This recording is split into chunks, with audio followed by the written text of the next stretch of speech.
They sold her for a horse, 19 years old, standing in the dust while her own blood bargained her away like livestock. But the man who bought her, the silent farmer with grief carved into his face, he didn't chain her. He didn't break her. He gave her something she'd never known, a choice. This is the story of Iris Vale, traded like property but treated like gold.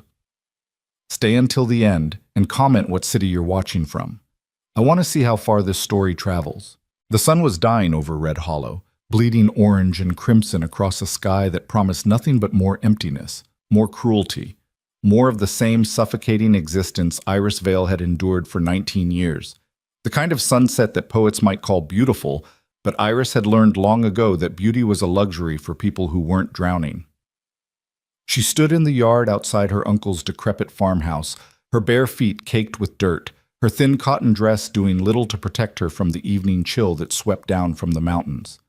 Her hands were clasped in front of her, fingers intertwined so tightly her knuckles had gone white, not from cold, but from the effort of holding herself together. "Stop your fidgeting, girl." Uncle Clyde's voice cut through the air like a rusted blade. He stood 10 feet away, thumbs hooked into his belt, his tobacco-stained teeth visible through his sneer. "You're making me look bad in front of our guest." Iris forced her hand still.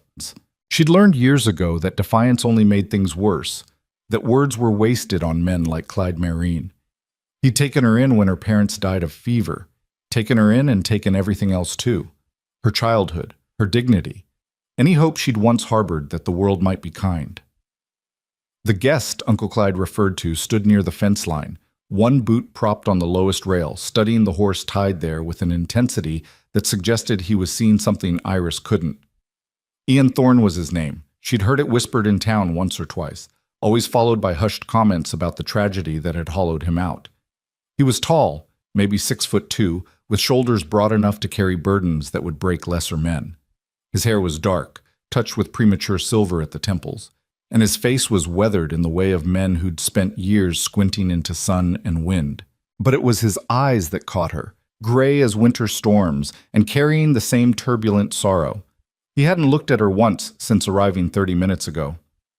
"Fine animal," Clyde was saying, running his hand along the horse's flank with a familiarity that made Iris's stomach turn. Everything her uncle touched, he somehow made filthy. 4 years old, good for breeding or work.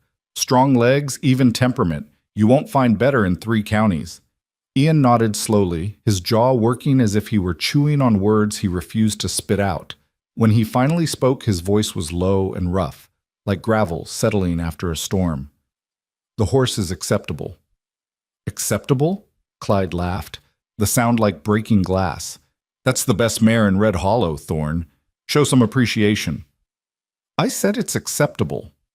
Ian's tone didn't change, but something in his posture did, a subtle straightening, a fractional shift in weight that suggested he was done with the pleasantries. "We doing this deal or not?" Clyde's grin widened, and Iris felt her heart sink deeper into her chest. She knew what was coming, had known since this morning when her uncle had dragged her out of bed before dawn, forced her to wash in the creek, and told her to look presentable for once in your worthless life. "The deal," Clyde said, savoring each word like candy, "is this. You give me that horse, and I give you her." He jerked his thumb toward Iris without even glancing in her direction. The world seemed to stop. Not in the dramatic way of stories. There was no sudden silence, no birds freezing mid-flight. The wind kept blowing. Somewhere in the distance, a dog barked. The sun continued its indifferent descent, but for Iris, everything compressed into a single moment of crystallized horror. She'd known it was coming, and still, hearing it spoken aloud felt like being gutted. Ian's eyes finally cut to her, quick and assessing, and Iris wanted to disappear. Wanted the earth to open up and swallow her whole, rather than stand there being evaluated like the horse he'd just inspected. But his gaze didn't linger on her body the way men's usually did. Didn't crawl over her like something with legs. He looked at her face, really looked. And for just a second, she thought she saw something in those storm-gray eyes. Recognition, maybe, or pity. Then he looked away. "No," he said flatly. Iris's breath caught. Uncle Clyde's expression darkened. No? Her uncle stepped forward, his voice dropping to something dangerous. The hell you mean no? We had an arrangement. We discussed a trade, Ian corrected, his tone maddeningly calm. I came to look at a horse. Nobody said nothing about. He gestured vaguely toward Iris, then stopped, as if unwilling to finish the sentence. About what? A girl? Clyde's laugh was ugly now, stripped of any pretense of friendliness. Come on, Thorne. Everyone knows you've been alone on that farm since the fire. 5 years, isn't it? 5 years rattling around in that cabin like a ghost. You need help. She needs a home. I need that horse. Everybody wins. Find another buyer, Ian said. He moved to untie his own horse, a massive black gelding that had been waiting patiently nearby. Panic flared in Clyde's eyes, quickly masked by anger. You're really going to walk away? When you could have a young, healthy girl to cook and clean and... I said no. Ian's voice didn't rise, but something in it made Clyde take a step back. Whatever you're selling, Marin, I'm not buying. He swung up into his saddle with practiced ease, gathering the reins. For one wild, desperate moment, Iris almost called out to him, almost begged him to reconsider.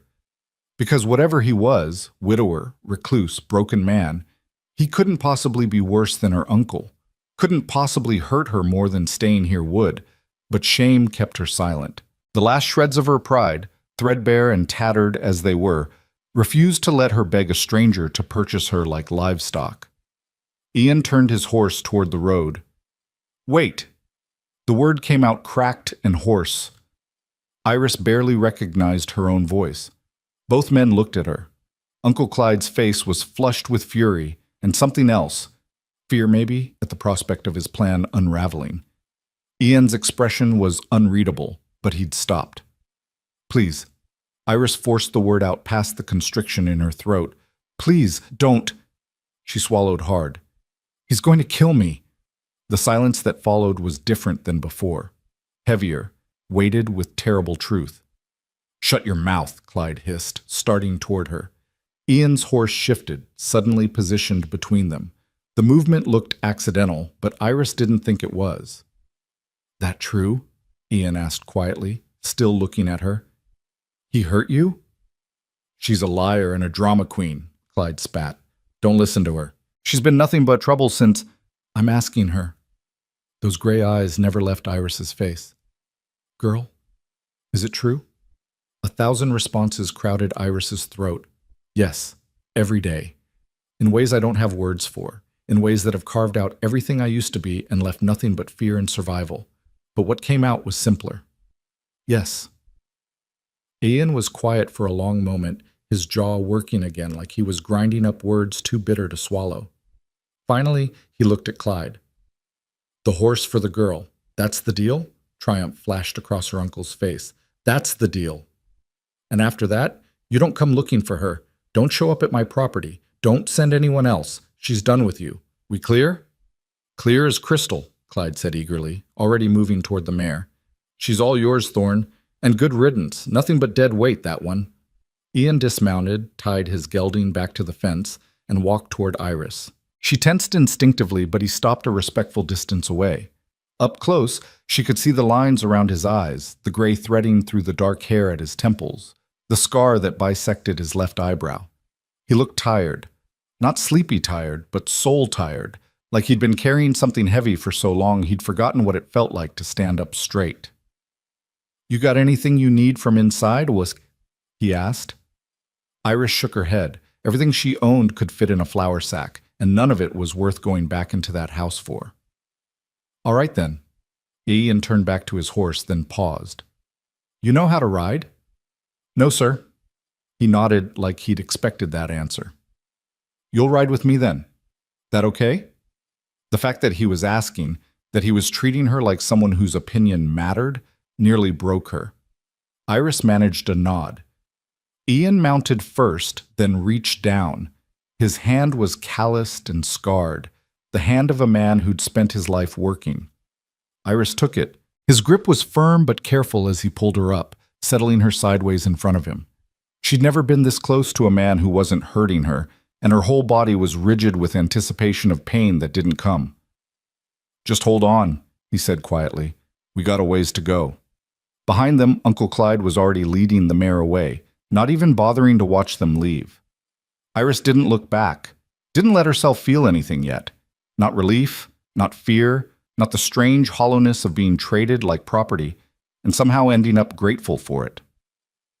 They rode in silence as the sun finished dying and stars began pricking through the darkening sky. The temperature dropped, and Iris started shivering. Without a word, Ian shrugged out of his worn jacket and draped it around her shoulders. It smelled like wood smoke and leather and something else, something that might have been safety, though Iris barely remembered what that felt like. The ride took maybe 40 minutes, though it felt longer. They left the main road eventually, following a narrower path that wound up into the foothills. When they finally crested a rise, Iris saw it, a cabin silhouetted against the twilight, small but solid, with lamplight glowing in one window. A barn stood nearby, and she could see fenced pastures spreading out into the darkness. Ian guided the horse to the barn first, dismounting and helping Iris down before seeing to the animal. She stood awkwardly to the side, unsure what to do with her hands, while he removed the saddle and bridle with efficient, practiced movements. A massive gray stallion nickered from one of the stalls, and Ian paused to run his hand along the horse's neck. "This is Ghost," he said, glancing at Iris. "He's friendly enough, long as you don't come up behind him sudden-like." It was such a normal thing to say, such an ordinary piece of information, that Iris almost laughed. Almost. Nothing about this was normal. She'd been sold for a horse less than an hour ago. She had no idea what this man expected from her, what he'd demand in payment for this rescue that didn't feel like rescue yet, just a different kind of trap. When Ian finished with the horses, he led her toward the cabin. The porch creaked under their weight, and he paused at the door. "It's not much," he said, and there was something almost apologetic in his tone. "But it's warm and dry. You'll have your own room." He stopped, seeming to reconsider. "There's 2 bedrooms, mine and what used to be—" Another pause. "The other room. You'll take that one. I'll get a fire going." He pushed open the door and stepped aside, letting Iris enter first. The cabin was small, just like he'd said. One main room served as kitchen and living area, with a stone fireplace dominating one wall. A table with 2 chairs sat near the window. Everything was clean but bare, functional, not comfortable. The walls were unadorned except for a single shelf that held a few books and a small wooden box. It felt like a place where someone existed but didn't live, where the occupant was just marking time until something changed or ended. Ian moved past her to the fireplace, kneeling to build up the banked coals into proper flames. Iris stood near the door, still wrapped in his jacket, watching him work. The growing firelight painted his profile in gold and shadow, the strong line of his jaw, the bend of his neck, the concentration in his movements as he coaxed the fire to life. "Coffee?" he asked without looking at her. Yes, thank you." He stood, brushing ash from his hands. "Sit down. You look like you're about to fall over." Iris sank into one of the chairs, her legs suddenly weak now that she wasn't required to stand. She watched as Ian filled a battered pot with water from a pump at the sink, measured out coffee grounds with the same methodical care he'd shown with everything else. While the coffee heated, he opened a cabinet and pulled out bread, cheese, and what looked like dried venison. "You eaten today?" he asked. Iris couldn't remember. "I don't think so." Ian nodded and brought the food to the table, along with 2 tin plates. He cut slices of bread and cheese, arranged them with the meat, and pushed one plate toward her before settling into the other chair.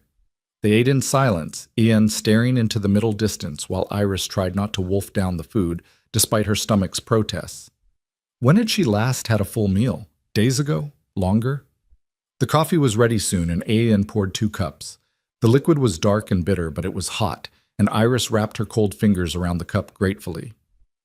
"Rules," Ian said finally, breaking the silence. Iris tensed. Here it comes, she thought. The conditions, the expectations, the price. "You work if you want to," he continued, still not quite looking at her. "There's plenty to do. Cooking, cleaning, mending, garden work when spring comes, but you don't have to. Not right away." He paused. "You got hurt. Probably need time to figure yourself out." "I can work," Iris said quickly. Too quickly. "I'm a good worker. I can—" I'm sure you can. Ian's voice was patient. But I'm saying you don't have to prove nothing. Not to me. Iris stared at him, trying to understand what kind of trick this was. Men didn't buy women because that's what he'd done, no point prettying it up, without expecting something in return. Your room is yours, Ian went on. There's a lock on the door if you want it. I won't bother you. Finally, he met her eyes, and his expression was serious. I know what this looks like. Know what you're probably thinking, but I didn't bring you here to... He stopped, jaw tightening. That's not what this is. Then what is it? The question came out sharper than Iris intended. Ian was quiet for a long moment. Honestly, I don't know. I saw you standing there looking like... He gestured vaguely, like you'd given up, and I thought about saying no and riding away, thought about it real hard. But then you said he was going to kill you, and... He exhaled roughly. I couldn't. That's all. I couldn't leave you there. So this is charity? Something defensive flared in Iris's chest. No. Ian's answer was immediate. This is... He searched for words. This is a trade. You need a place that's safer than what you had.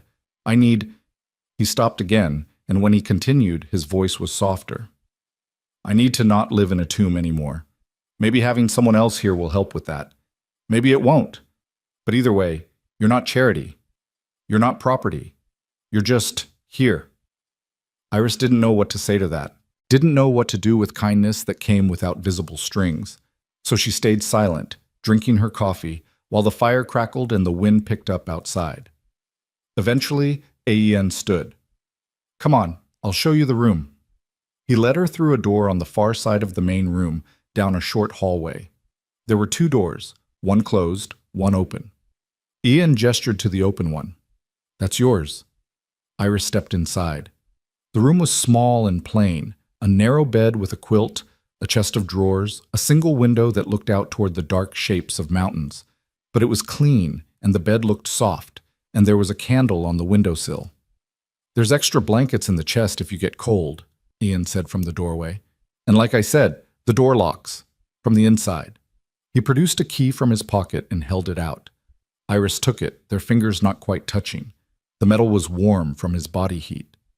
Anything else you need? He asked. About 1,000 things, Iris thought. Safety, answers. Some guarantee that this wasn't just a prettier cage.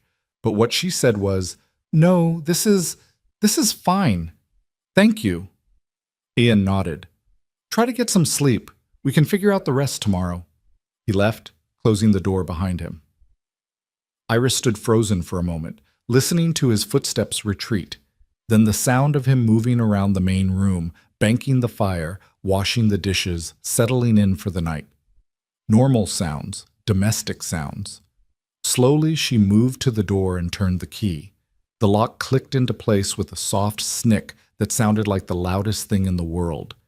She pressed her palm against the wood, feeling how solid it was, how sturdy. A door that locked from the inside. A room that was hers. Something inside her chest cracked open, just a little. Iris turned back to the bed, pulled off Ian's jacket, and folded it carefully on the chest, then lay down fully clothed. The quilt smelled like cedar and lavender. Someone had stored it with sachets probably years ago. She pulled it up to her chin and stared at the ceiling, where shadows danced in the candlelight. She'd been sold today, traded for a horse like livestock. By all rights, she should be sobbing or screaming or breaking down completely. Instead, she felt numb, hollow. Like all the fear and pain and shame had finally filled her up so completely that there was no room left for new emotions. She was a vessel that had cracked and emptied, and now she was just waiting to see what, if anything, would pour in to replace what had leaked out. Outside, an owl called. The wind rattled the window. And somewhere in the cabin, Ian Thorne, the stranger who'd bought her freedom, or maybe just traded one prison for another, was settling into sleep. Tomorrow would bring answers, or more questions, or something worse than either. But tonight, Iris had a locked door and a warm bed. Tonight, that was enough. The days that followed fell into a pattern, though calling it routine would be too generous. Routine implied comfort, familiarity. things Iris was still too wary to accept. But there was structure, at least. She woke each morning to the sound of Ian moving around outside, already hours into his work. The first time it happened, Iris had jolted awake in panic, disoriented and terrified until she remembered where she was. By the third day, she'd learned to recognize his footsteps, the rhythm of his movements that said, "I'm here, but I'm not a threat." He never knocked on her door, never tried the handle. Each morning, she'd emerge to find coffee already made, bread on the table, and the cabin empty. A note the first day, "Help yourself to whatever you need," and then nothing, just the evidence of his presence and consideration. Iris started tentatively. She washed the dishes, swept the floor, small things that needed doing, and gave her hands something to occupy them. Ian never commented, never thanked her or criticized, just accepted the changes the way he seemed to accept everything, with quiet stoicism. On the fourth day, she ventured outside. The farm was bigger than she'd realized in the dark. The barn housed 4 horses, Ghost, the stallion, 2 mares, and a young gelding that whinnied when she approached. There was a chicken coop, currently empty but still sound. Fenced pastures stretched toward the tree line, and beyond that she could see the dark line of forest climbing into the mountains. Ian was in the far pasture, mending a section of fence. He glanced up when she emerged, gave a small nod, then returned to his work. No questions about why she'd come out. No demands that she help or stay inside. Just acknowledgement and then space. Iris walked to the edge of the porch and sat down, tucking her skirt around her legs. The sun was warm despite the autumn chill, and the air smelled clean, like pine and earth and growing things. No stink of liquor and unwashed bodies, no undertone of threat. She watched Ian work. His movements were efficient, practiced. This was a man who'd spent years doing everything himself, who'd learned to be self-sufficient out of necessity rather than choice. When he finished the fence, he moved to the barn, and Iris saw him lead Ghost out for what looked like exercise or training. The stallion was magnificent, tall and powerful, with a coat like smoke and eyes that held fierce intelligence. Ian worked him in a wide circle, speaking too quietly for Iris to hear the words, but communicating something through posture and patience. The horse responded, moving through what looked like complex maneuvers with remarkable grace. "He's beautiful." The words were out before Iris realized she'd spoken aloud.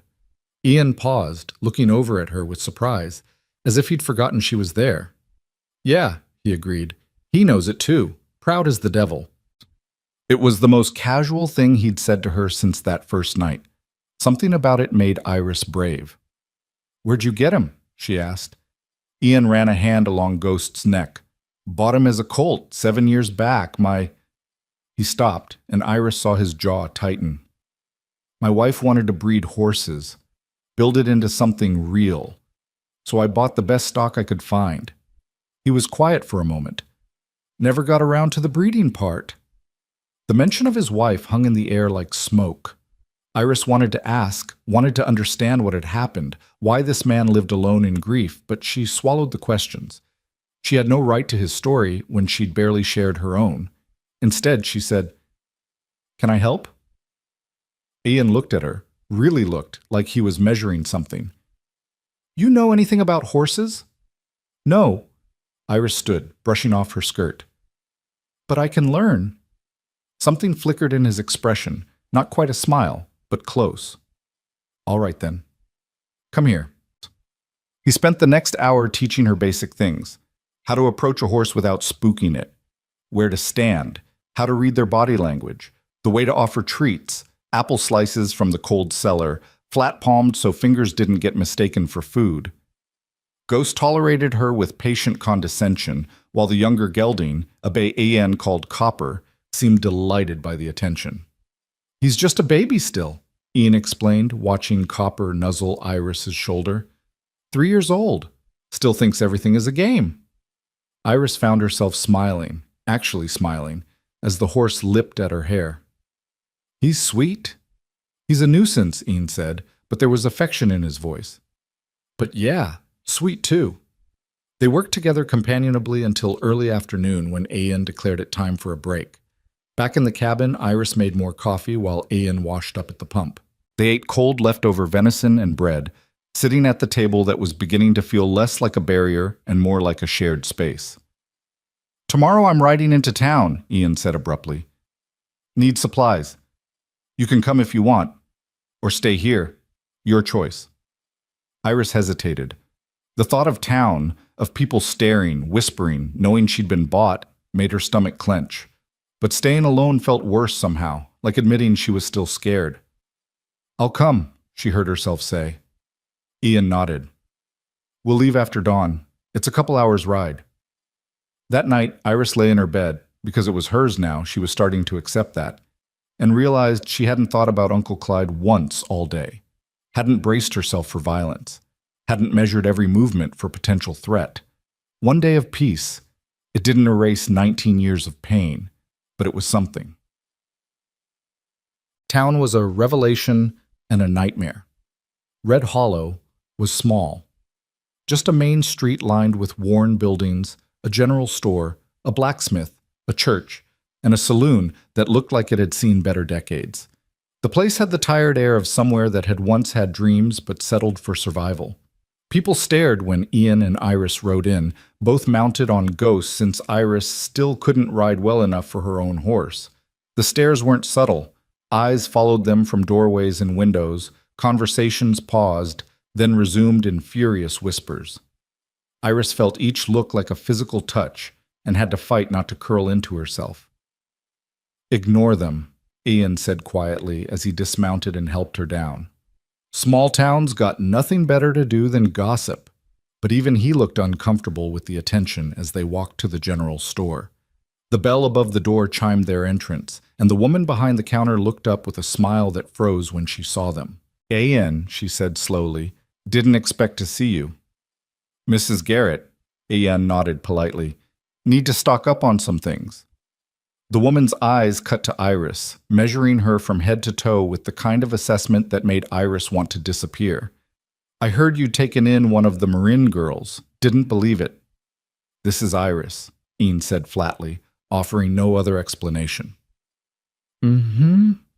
Mrs. Garrett's expression said she was already composing the story she'd tell everyone who came in after them. "Well, what can I get you?"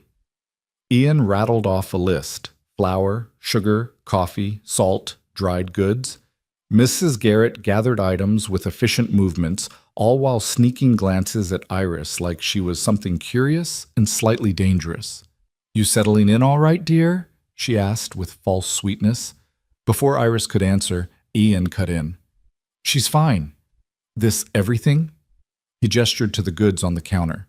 "That's 50 cents. Ian paid without comment, gathered the supplies, and was heading for the door when it opened and another woman entered. This one was different. Older, maybe 60, with gray hair pulled back in a neat bun, and eyes that were sharp but not unkind. She wore practical clothing and carried herself with the confidence of someone who'd earned respect rather than demanded it.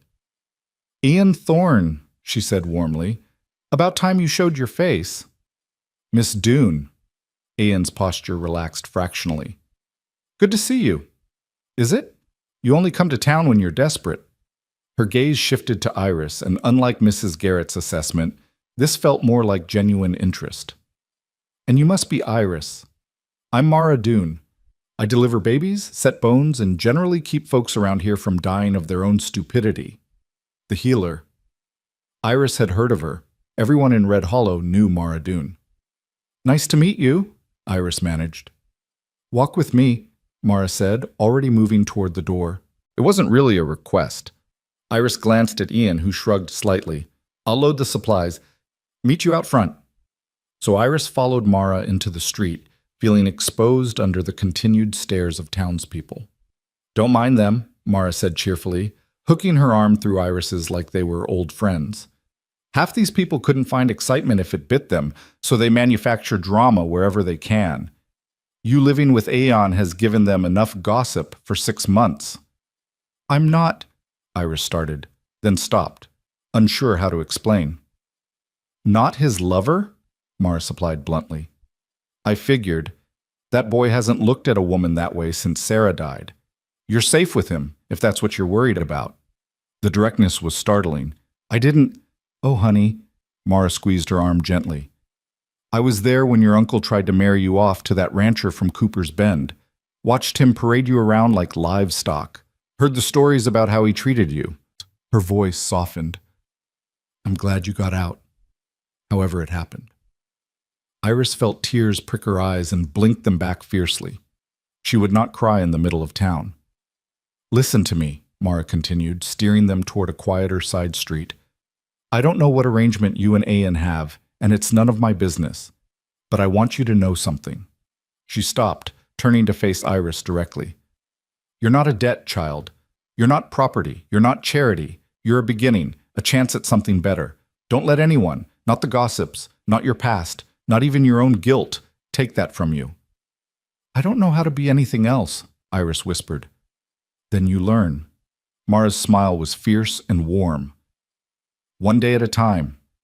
And if you ever need help, if things go bad, or you need to talk, or you just want some goddamn company that isn't a grieving man and his horses, you come find me.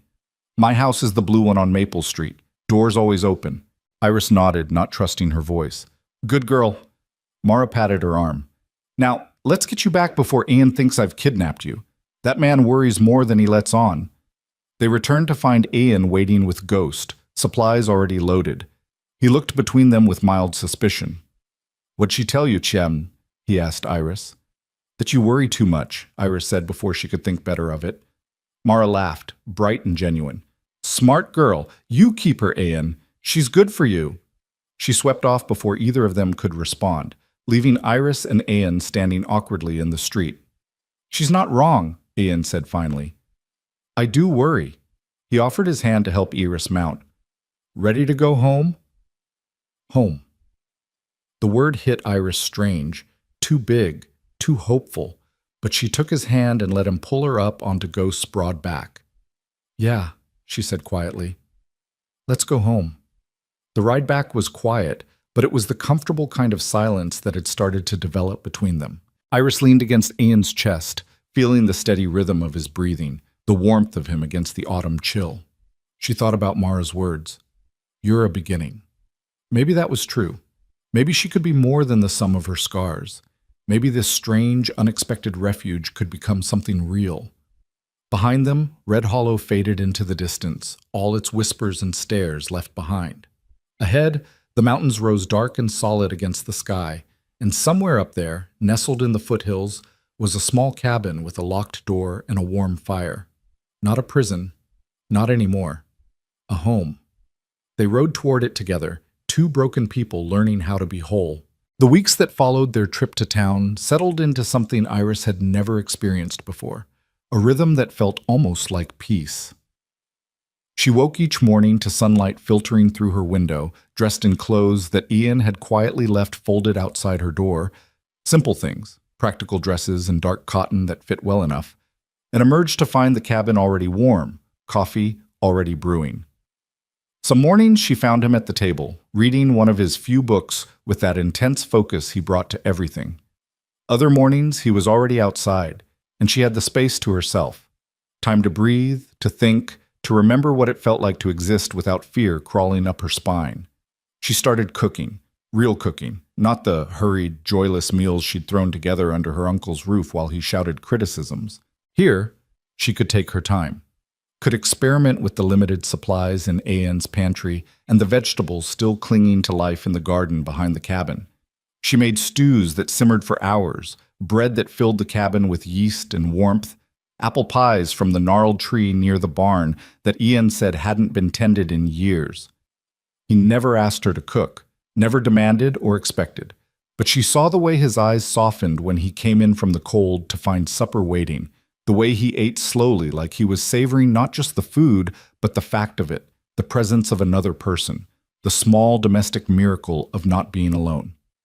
This is good, he said one evening, his fork pausing over venison stew. Really good. Iris felt warmth bloom in her chest, unfamiliar and precious. Thank you. No. Ian looked at her directly, something he still didn't do often. Thank you. I've been eating like a bachelor for 5 years. This is, he gestured vaguely at the table, the food, the lamplight. This is more than I knew I needed. They were finding their way towards something, Iris realized. Not friendship exactly, not yet, but partnership maybe. Two people learning to occupy the same space without causing each other pain. The horses helped. Iris spent hours with them now, under Ian's patient instruction. She learned how to curry their coats, how to clean hooves, how to measure grain and read the subtle signals that meant content or discomfort. Copper, the young gelding, became her particular favorite. He was goofy and affectionate in a way that made her laugh, something she'd almost forgotten how to do. "You're good with him," Ian observed one afternoon, watching Iris brush tangles from Copper's mane while the horse dozed contentedly. "Got gentle hands." "He makes it easy," Iris said. "He's not complicated." "No." Ian leaned against the stall door, arms crossed. "Horses are honest. They don't pretend. You're kind to them, they're kind back. You hurt them, they remember. Wish people were that straightforward." There was something in his voice, not quite bitterness, but close. Iris glanced at him, saw the way his gaze had gone distant, fixed on something only he could see. "Your wife," she said quietly. "Sarah. She liked horses?" Ian was silent so long Iris thought he wouldn't answer. Then, "Yeah. She loved them, said they were the only creatures in the world with sense enough not to lie." He paused. "She grew up on a ranch in Montana, could ride before she could walk, or so she claimed. When we married, she made me promise we'd build something together, a real horse farm, breeding stock, training them proper." His jaw worked. "We had 5 years.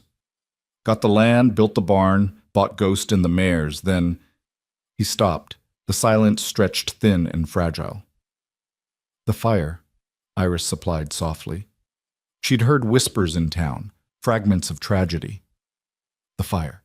Ian's voice was flat now, stripped of emotion in that way that meant there was too much feeling to let any of it out. "Started in the cabin, middle of the night, lamp fell, or maybe the stove, I still don't know. I woke up to smoke and Sarah screaming, got her out first, then went back for—" He stopped again, and this time Iris saw his hands tighten into fists. "Our son, Elijah. He was 3. By the time I found him, the smoke was too thick. I got him outside, but—" His voice cracked. "He didn't wake up. Smoke took him." Iris felt her throat close. "I'm so sorry." "Sarah died 2 days later, burns and smoke damage. They tried, but—" Ian exhaled roughly. "She kept asking for Elijah. Didn't have the heart to tell her he was already gone. So I lied and said he was fine, he was safe, she'd see him soon." He looked at Iris then, and his eyes were terrible. Last words she heard were lies. "They were mercy," Iris said firmly. "That's not the same as lies." Ian shook his head and shook his— "Doesn't matter now. They're both gone. And I'm still here in this place we were supposed to build together, pretending I know what I'm doing." He pushed off from the stall door. "Sorry, didn't mean to dump all that on you. No, Iris stepped forward without thinking. "I asked, and I'm glad you told me." He looked at her, something shifting in his expression. "Yeah? Yeah." Iris took a breath. "You've been patient with me. Let me be broken without asking me to explain. Least I can do is listen when you need to talk." "I don't need—" Ian started, then stopped. "That's not true. Maybe I do need. I've just forgotten how." They stood there in the quiet barn, hay dust floating in shafts of autumn light, 2 people carrying grief too heavy for one person alone. Then Copper nickered impatiently, breaking the moment, and Ian huffed something that might have been a laugh. "Come on," he said. "Let's finish up here. Getting cold." But something had shifted between them. Some wall had developed a crack, and through it, Iris could see the shape of the man Ian had been before tragedy carved him hollow. Could imagine what it might be like if they both healed enough to be whole. The thought terrified and thrilled her in equal measure. That night, Iris hummed while she cooked. She didn't realize she was doing it until she caught Ian watching her from across the room, his expression unreadable. "What?" she asked, suddenly self-conscious. "Nothing." But his mouth quirked slightly. It's nice, the humming. Sarah used to do that, drove me crazy at first, but then—" He shrugged. House was too quiet after. Iris started to apologize, but Ian held up a hand. Don't stop, please. It's good to have sound in here again. Life. So Iris kept humming, and if her voice wavered a little, neither of them mentioned it.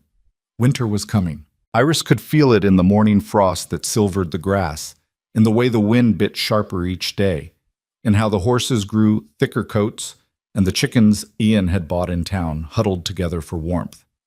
They worked together to prepare, stacking firewood, checking the barn for drafts, laying in supplies for the months when snow would make the trip to town impossible. One afternoon, while organizing the small root cellar, Iris found it, a wooden toy horse, barely bigger than her palm, charred black on one side. She lifted it carefully, her heart clenching as she understood what it was. That was Elijah's. Ian's voice came from behind her, quiet. Only thing I could save from his room. Iris turned, the toy cradled in her hands. I'm sorry. I didn't mean to. It's all right. Ian descended the cellar steps slowly. I kept meaning to put it somewhere proper, just never could figure out where. He took the toy from her, his thumb rubbing over the scorched wood. Sarah's father made it when Eli was born. Hand-carved it from cedar. His voice was thick. He loved this thing. Took it everywhere. Used to make it gallop across the table during supper, and Sarah would pretend to scold him, but she was always smiling. He sounds like he was wonderful, Iris said softly. He was. Ian's eyes were bright with unshed tears. He was everything, and I couldn't... His voice broke. I couldn't save him. Without thinking, Iris reached out and took his hand, the one not holding the toy. Ian flinched, then stilled, looking down at their joined hands like he'd forgotten what human touch felt like. It wasn't your fault, Iris said firmly. You tried. You went back. That's everything. It wasn't enough. It was all you could do. Iris squeezed his hand, and Sarah knew that. I never met her, but I know she knew that. A mother, a wife who loved you, she wouldn't blame you. Maybe, Ian's voice was raw, but I blame me. They stood there in the dim cellar, surrounded by jars of preserves and hanging onions, holding on to each other like drowning people who'd found driftwood. Eventually, Ian pulled his hand away gently, wiping his eyes. Thank you, he said gruffly. Thank you. Any time, Iris told him, and meant it. That night she lay awake in her room, thinking about grief and how it carved spaces in people that never quite filled in again. She thought about Ian carrying his loss alone for 5 years, rattling around this cabin like a ghost haunting his own life. Thought about how she'd been so focused on her own pain that she hadn't considered his, hadn't understood that buying her hadn't been charity or transaction, but maybe, possibly, a desperate man's attempt to push back against the emptiness. Maybe they were saving each other. The thought was strange and fragile, but it settled in her chest and stayed there. The first snow came 2 weeks later, soft and sudden. Iris woke to find this world transformed, white silence stretching as far as she could see, the cabin wrapped in winter's careful hush. She stood at her window, breath fogging the glass, and felt something unnamed twist in her chest.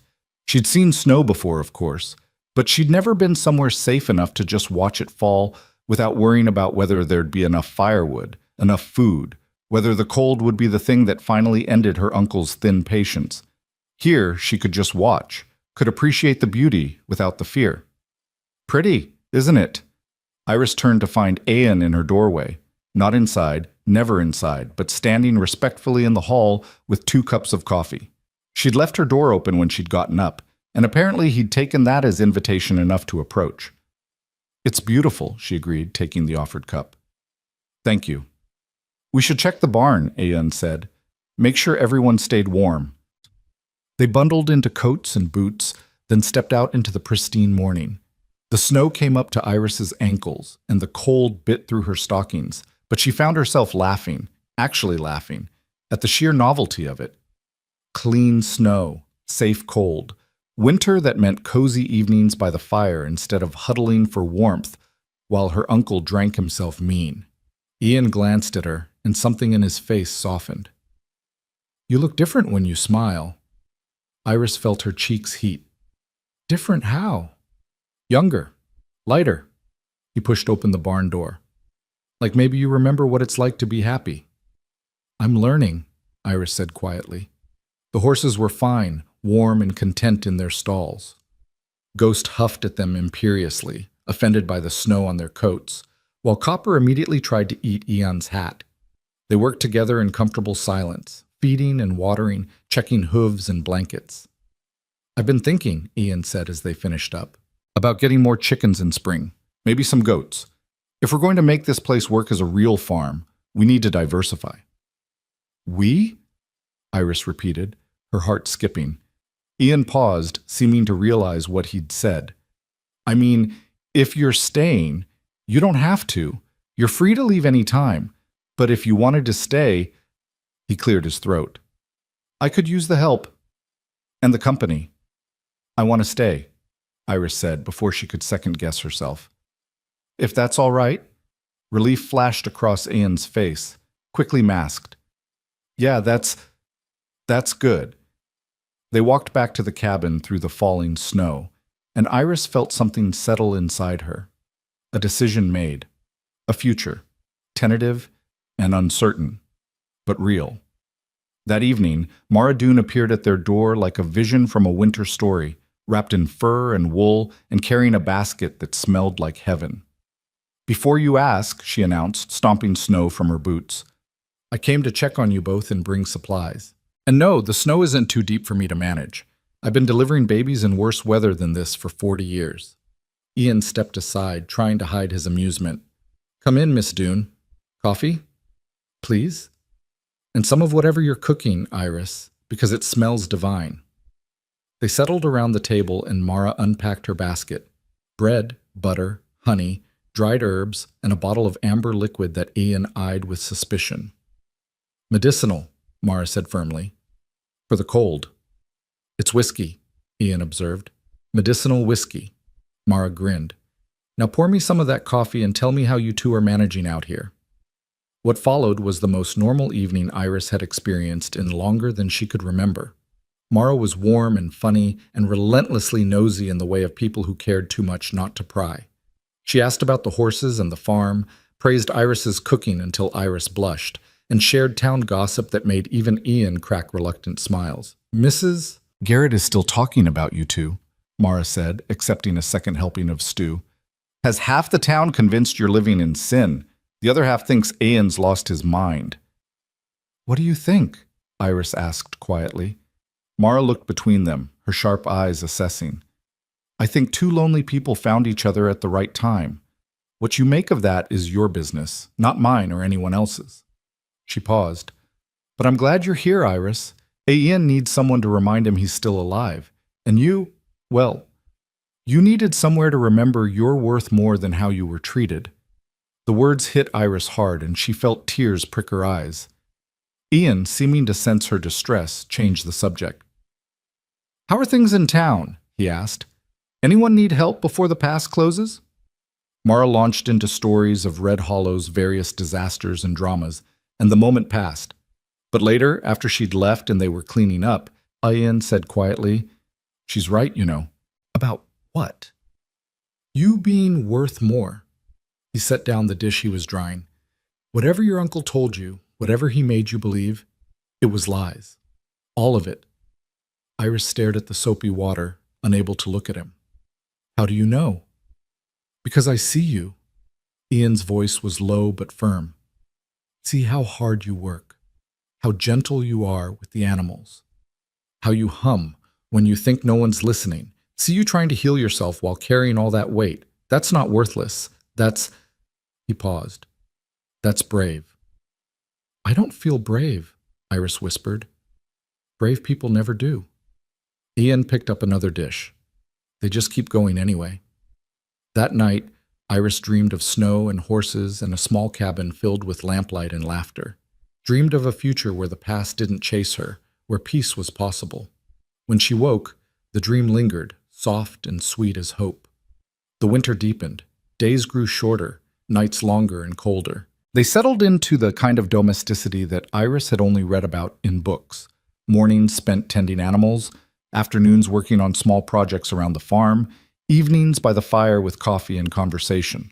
Ian taught her to play chess with a set he'd carved himself, and she was terrible at it but loved the excuse to sit across from him and watch his face relax into concentration. She taught him songs her mother used to sing before the fever took her, and he listened with the kind of attention that made her feel like the words mattered. "Sing that one again," he said one evening after she'd finished a ballad about a sailor's lost love. The one about coming home. So Iris sang it again, and Ian closed his eyes, and in the firelight he looked almost at peace, almost whole. "Sarah sang too," he said when she finished. "Different songs, but she had a voice like yours, sweet." He opened his eyes. "I'd forgotten what that was like, having music in the house." "I can stop if it's too hard," Iris offered. "No." Ian's answer was immediate. "Don't stop. I'm glad to remember. The good parts, not just the loss." They were healing, Iris realized, both of them. Slowly, carefully, like bones knitting back together after being broken. It wouldn't be fast, and the scars would always show, but they were healing. Then, on a gray afternoon when the wind howled and snow piled high against the cabin walls, everything changed. Iris was in the barn, checking on the horses, when Copper suddenly shied, eyes rolling white. Ghost snorted and stamped, and the mares pressed against the back of their stalls. Animal fear, the kind that meant predator or danger. Iris's heart kicked into overdrive. "Ian!" she called, backing toward the door. He was there in seconds, rifle in hand. "What is it?" "The horses. Something spooked them." Ian moved past her, scanning the barn with trained alertness. Then his whole body went rigid. "Get inside. Now." "What? Inside?" His voice cracked like a whip. "Lock the door. Don't come out until I say." Iris ran. Behind her, she heard Ian's voice, low and deadly. "I thought I told you to stay away from my property." Uncle Clyde. Ice flooded Iris's veins. She burst into the cabin and slammed the door, throwing the bolt with shaking hands. Through the window, she could see two figures near the barn, Ian and her uncle, facing each other in the snow. No. God, no. Not now. Not when she was finally safe. She couldn't hear what they were saying, but she saw Clyde gesturing angrily, saw Ian shake his head, saw her uncle step forward, and Ian raise the rifle. Not pointing it, not yet, but the threat clear. Iris pressed against the door, trembling. She should stay inside, like Ian said. Should trust him to handle this. But fear crawled up her throat, fear that her uncle would hurt him, that she'd lose this fragile safe haven, that she'd be dragged back to hell. The confrontation stretched minutes that felt like hours. Then Clyde turned and stalked away, disappearing into the trees. Ian stood there a long moment, rifle lowered but still alert, before finally heading back to the cabin. Iris threw open the door. "What did he want?" "You." Ian's face was granite. "Said the trade was temporary. Said he's changed his mind and wants you back." He paused. "Told him to go to hell." "He'll come back," Iris said, and hated how her voice shook. "He always comes back. He doesn't let go of things." "Let him come." Ian set the rifle by the door. "He sets foot on this property again. I'll do more than threaten." "He had friends with him. I saw them in the trees." Ian's jaw tightened. "How many?" "2, I think." "All right." He was already moving, checking the cabin's windows, the locks. "We prepare. Extra ammunition, watch in shifts if we need to. But Iris?" He caught her shoulders gently. "Look at me. He's not taking you. I don't care what he thinks he's owed. You're not going back there." "Why?" The question burst out of her. "Why do you care? You barely know me. I was just a transaction." "No." Ian's grip tightened slightly. "You were never just a transaction. You were..." He struggled for words. "You were someone who needed help, and now you're..." He stopped, something vulnerable crossing his face. "Now you're someone I can't imagine not being here, all right? So we protect this. We protect you. Whatever it takes." Iris stared at him, at this broken, grieving man who'd somehow decided she was worth defending, who'd given her safety and space, and the first real kindness she'd known in years, who looked at her now like she mattered. "Okay," she whispered. "Okay." They spent the rest of the day preparing. Ayan showed Iris how to load and fire the rifle, though she prayed she'd never need to use it. They checked supplies, made sure they could barricade if necessary. When night fell, they sat by the fire, both too keyed up to sleep. "Tell me something," Ayan said suddenly. "Something about before your uncle." Iris hesitated, then said, "My mother used to braid flowers into my hair in summer. We had a garden, nothing fancy, just wildflowers and herbs. She said beauty mattered even when everything else was hard." Her throat tightened. "She died when I was 12. My father followed 6 months later. That's when Uncle Clyde took me in." "And he hurt you?" It wasn't a question. "Every day." The words came easier now. Never in ways that showed much. Bruises where clothes covered them. Words that cut deeper than any hand. He said I was a burden, said I should be grateful he didn't just leave me to starve. After a while, I believed him. "He's a liar and a coward," Ian said flatly. "And if he comes back, I'll make sure he knows what happens to men who hurt children." The fierce protectiveness in his voice made Iris's chest ache. "Thank you," she said softly, "for everything. For buying me, even though you didn't want to. For being kind. For making me feel human again." Ian looked at her across the firelight. "Best bargain I ever made," he said quietly. "That horse was good, but having you here..." He shook his head. "You brought this place back to life. Brought me back to life. So thank you too." They sat in silence after that, comfortable and warm, while outside the wind howled and snow fell, and somewhere in the darkness, danger waited. But inside the cabin, two broken people held on to the fragile beginning of something worth protecting. Morning would bring whatever came next. Tonight, they had each other and locked doors and the fierce determination to survive. It would have to be enough. Dawn came cold and gray, the kind of winter morning that felt more like twilight than sunrise. Iris had barely slept, spending most of the night listening to every creak of the cabin, every gust of wind, imagining her uncle's return with each sound.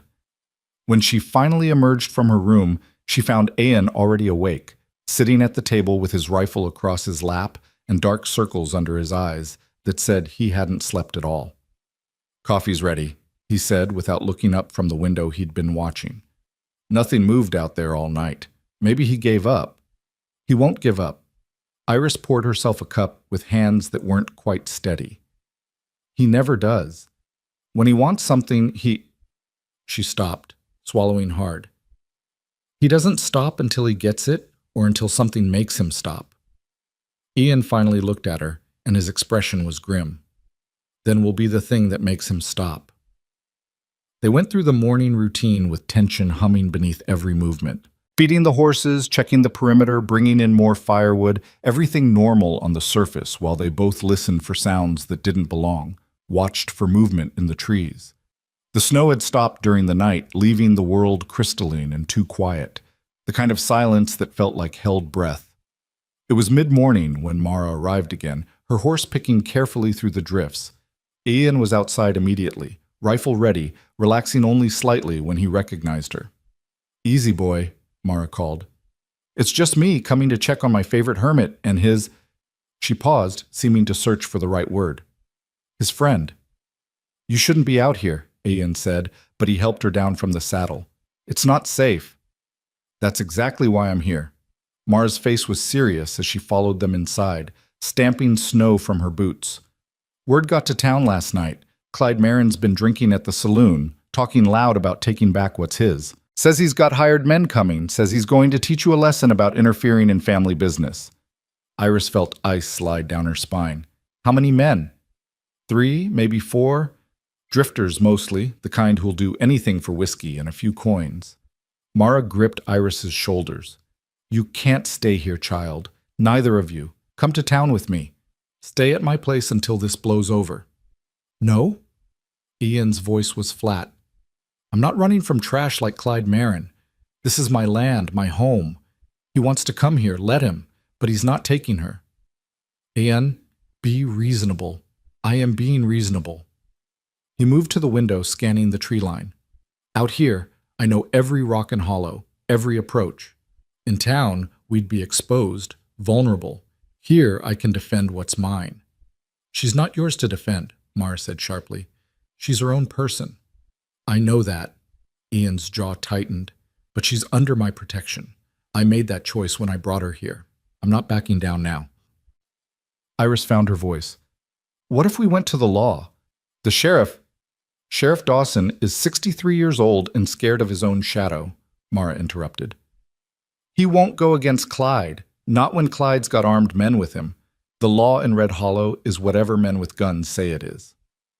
Then I'll be the law, Ian said quietly, and something in his tone made both women look at him. I've fought before. Know how to handle myself. And I'll be damned if I let some drunk bully take away the first good thing that's happened to me in 5 years. The words hung in the air, heavy with meaning. Iris felt her heart clench, felt the weight of being someone's good thing, someone worth fighting for. It was terrifying and wonderful in equal measure. At least let me stay, Mara said. Extra pair of hands, extra pair of eyes. I can shoot well enough if it comes to that. Ian considered, then nodded. All right, but you stay inside with Iris. I don't want you caught in crossfire. And what will you do? Iris asked. Wait. Ian checked his rifle again, the movements practiced and sure. And when they come, I'll make sure they understand this is a mistake they don't get to make twice. The day crawled by with agonizing slowness. Mara busied herself helping Iris prepare food. If they were going to be trapped inside, they'd need provisions. They cooked bread and stew, boiled coffee, organized supplies. Busy work to keep hands occupied while minds raced. Ian remained at the window, occasionally stepping out to check the barn and the horses. Each time he left, Iris's chest tightened until he returned safely. She tried not to think about what might happen if her uncle actually came with armed men. Tried not to imagine Ian bleeding in the snow. Tried not to picture being dragged back to hell. Stop, Mara said gently, catching Iris's hands before she could shred another dish towel with nervous fidgeting. You're going to worry yourself sick. How can I not worry? This is my fault. If you hadn't come here, you'd be dead or broken under Clyde's roof, Mara interrupted firmly. Don't you dare take responsibility for that man's cruelty. He's the villain in this story, not you. But Ian is a grown man making his own choices, and from what I see, they're good choices. Mara smiled slightly. He's been half dead since the fire, walking around, working, breathing, but not really living. You changed that, gave him something to care about besides grief and guilt. That's worth protecting, child. Iris looked across the room to where Ian stood silhouetted against the window, broad-shouldered and solid. A man who'd lost everything and somehow found strength to defend someone else's nothing. I care about him too, she whispered. Is that wrong, after everything? There's nothing wrong with caring. Mara squeezed her hand. Love doesn't follow rules or timelines. It just is. I didn't say love, Iris protested weakly. Mara's look was knowing. You didn't have to. Afternoon faded into evening. They ate dinner in tense silence, barely tasting the food. Ian insisted on doing another perimeter check as darkness fell, and Iris watched from the window, heart in her throat, until he returned. Nothing yet, he reported. But they'll come. Maybe not tonight, but soon. Clyde's not patient when he's been drinking. How do you know he's been drinking? Iris asked. He's always drinking. Ian settled back by the window. Men like him need it, liquid courage to do the things sober shame won't let them. They took shifts through the night. Mara dozed in one of the chairs, but Iris couldn't sleep, so she sat with Ian, watching the moonlight paint silver across the snow. The silence between them was comfortable despite the circumstances, the companionship of two people who'd learned to exist in the same space without needing to fill it with meaningless words. Tell me something, Iris said softly, not wanting to wake Mara. About when you were young, before all the sadness. Ian was quiet for a moment. I grew up in Kansas, farm country, had 2 brothers and a sister. We were poor but happy, you know?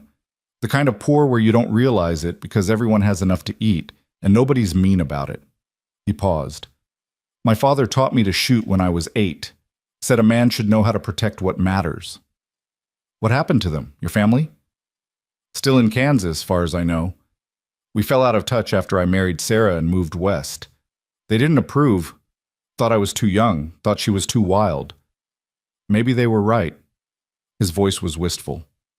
Haven't written in years. Don't know if they'd even remember me now. You should write to them, Iris said.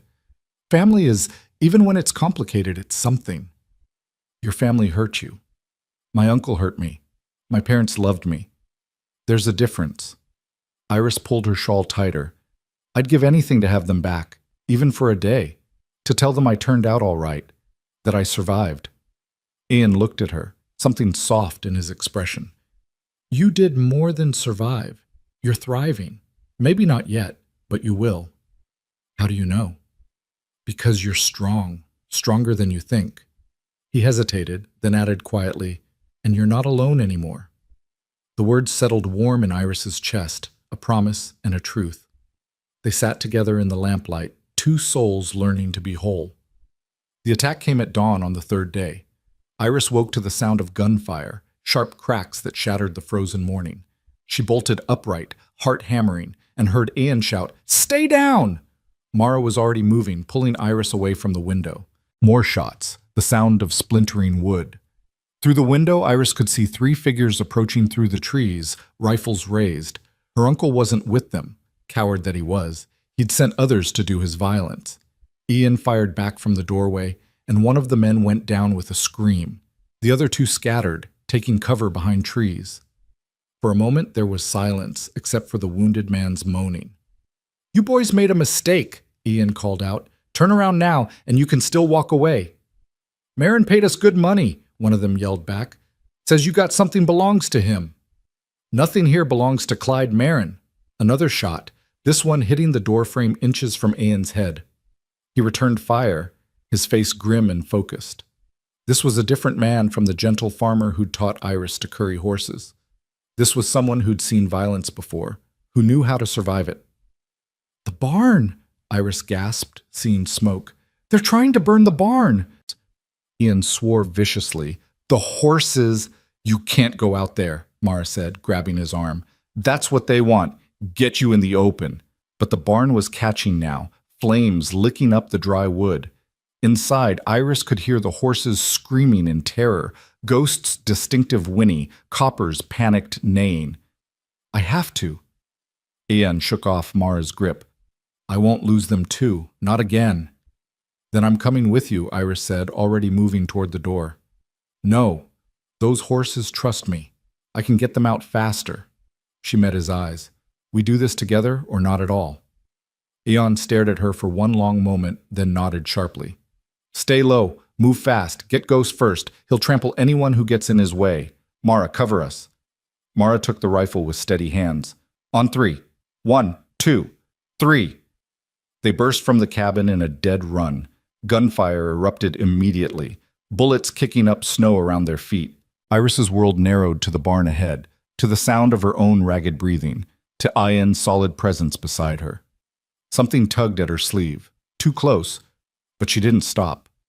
They hit the barn at full speed, smoke already thick inside. The horses were in full panic, rearing and kicking against their stalls. Ian went for Ghost while Iris ran to Copper, fumbling with the latch while the young gelding screamed. "Easy, easy, it's me," she gasped, finally getting the door open. Copper nearly trampled her in his rush for the exit. Behind her she heard Ian struggling with Ghost, the stallion too frightened to recognize friend from foe. "Iris, get out!" Ian shouted over the roar of flames. "Not without you!" She freed the mares, watched them bolt into the snow. The heat was intense now, smoke choking her lungs. Through the haze she saw Ian finally get a rope on Ghost, saw the stallion rear one last time before allowing himself to be led. They stumbled out into the cold air, coughing and gasping. The hired men had retreated during the chaos, apparently deciding the job wasn't worth dying for. The wounded man was gone, dragged away by his companions from the looks of the bloody snow trail. The barn was a total loss. They stood there watching it burn, the horses milling nervously in the snow behind them while Mara kept watch from the cabin. "I'm sorry," Iris whispered. "This is all my fault." "No." Ian's voice was rough from smoke. "This is Clyde's fault, and he's going to answer for it." Ian, he burned my barn. Could have killed the horses. Could have killed you. Ian turned to her, and his eyes were blazing. He doesn't get to do that and walk away. What are you going to do? End this. Ian started toward the cabin, once and for all. Mara met them at the door, taking in their soot-stained faces and singed clothes. Everyone all right? For now. Ian reloaded his rifle with quick, practiced movements. But this ends today. Mara, stay with Iris. Keep her safe. Where are you going? Iris demanded. To Red Hollow, to have a conversation with your uncle. You can't. He'll have more men. I don't care. Ian's face was set like stone. He came to my home, threatened someone under my protection, burned my property. That's not something I forgive or forget. Then I'm coming too. Iris grabbed her coat. If you're ending this, I should be there. Absolutely not. She's right. Mara's voice was quiet but firm. This started with her. She deserves to be there when it ends. Ian looked between them, jaw working. Finally, he nodded. All right, but you stay behind me, and if I say run, you run. Understood? Understood, Iris lied.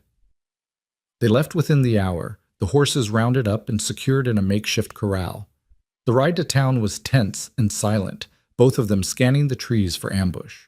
But the forest remained empty, the attackers apparently having had enough for one day. Red Hollow was quiet when they arrived, most folks still inside their homes. The few people on the street stopped to stare as Ian and Iris rode past, taking in their appearance. Soot-stained, grim-faced, dangerous. Where's Clyde Marine? Ian asked a man standing outside the general store. The man paled. Saloon, I think. But Ian... They didn't wait for whatever warning he was offering. The saloon was dim and reeking of stale beer and cigarette smoke. Half a dozen men lounged at various tables, conversations dying as Ian entered with Iris close behind him. Uncle Clyde sat at the bar, a half-empty bottle in front of him. He turned at the sudden silence, and his face went through a rapid series of expressions: surprise, anger, fear, then a calculated smirk. Thorne, come to apologize? No. Ian crossed the room in long strides. Come to make sure you understand what happens next. And what's that? Clyde's voice was mocking, but Iris could see his hand shaking as he reached for his glass. You leave, tonight. Pack whatever trash you call possessions and get out of Red Hollow, out of this county, out of this territory if you're smart. Clyde laughed, the sound ugly and sharp. Or what? You'll shoot me? In front of witnesses? If I have to. Ian's voice was perfectly calm. But I'd rather just beat you within an inch of your life and let the law handle the rest. Arson, attempted murder, trespassing with intent to harm. That's enough to hang you, even in Red Hollow. You can't prove nothing. The 3 men you hired already ran. One's wounded, probably dying. You think they're going to protect you when the law comes asking questions? Ian leaned forward. You're done, Marin. Only question is whether you leave vertical or horizontal. Clyde's eyes darted to Iris, and hate twisted his features.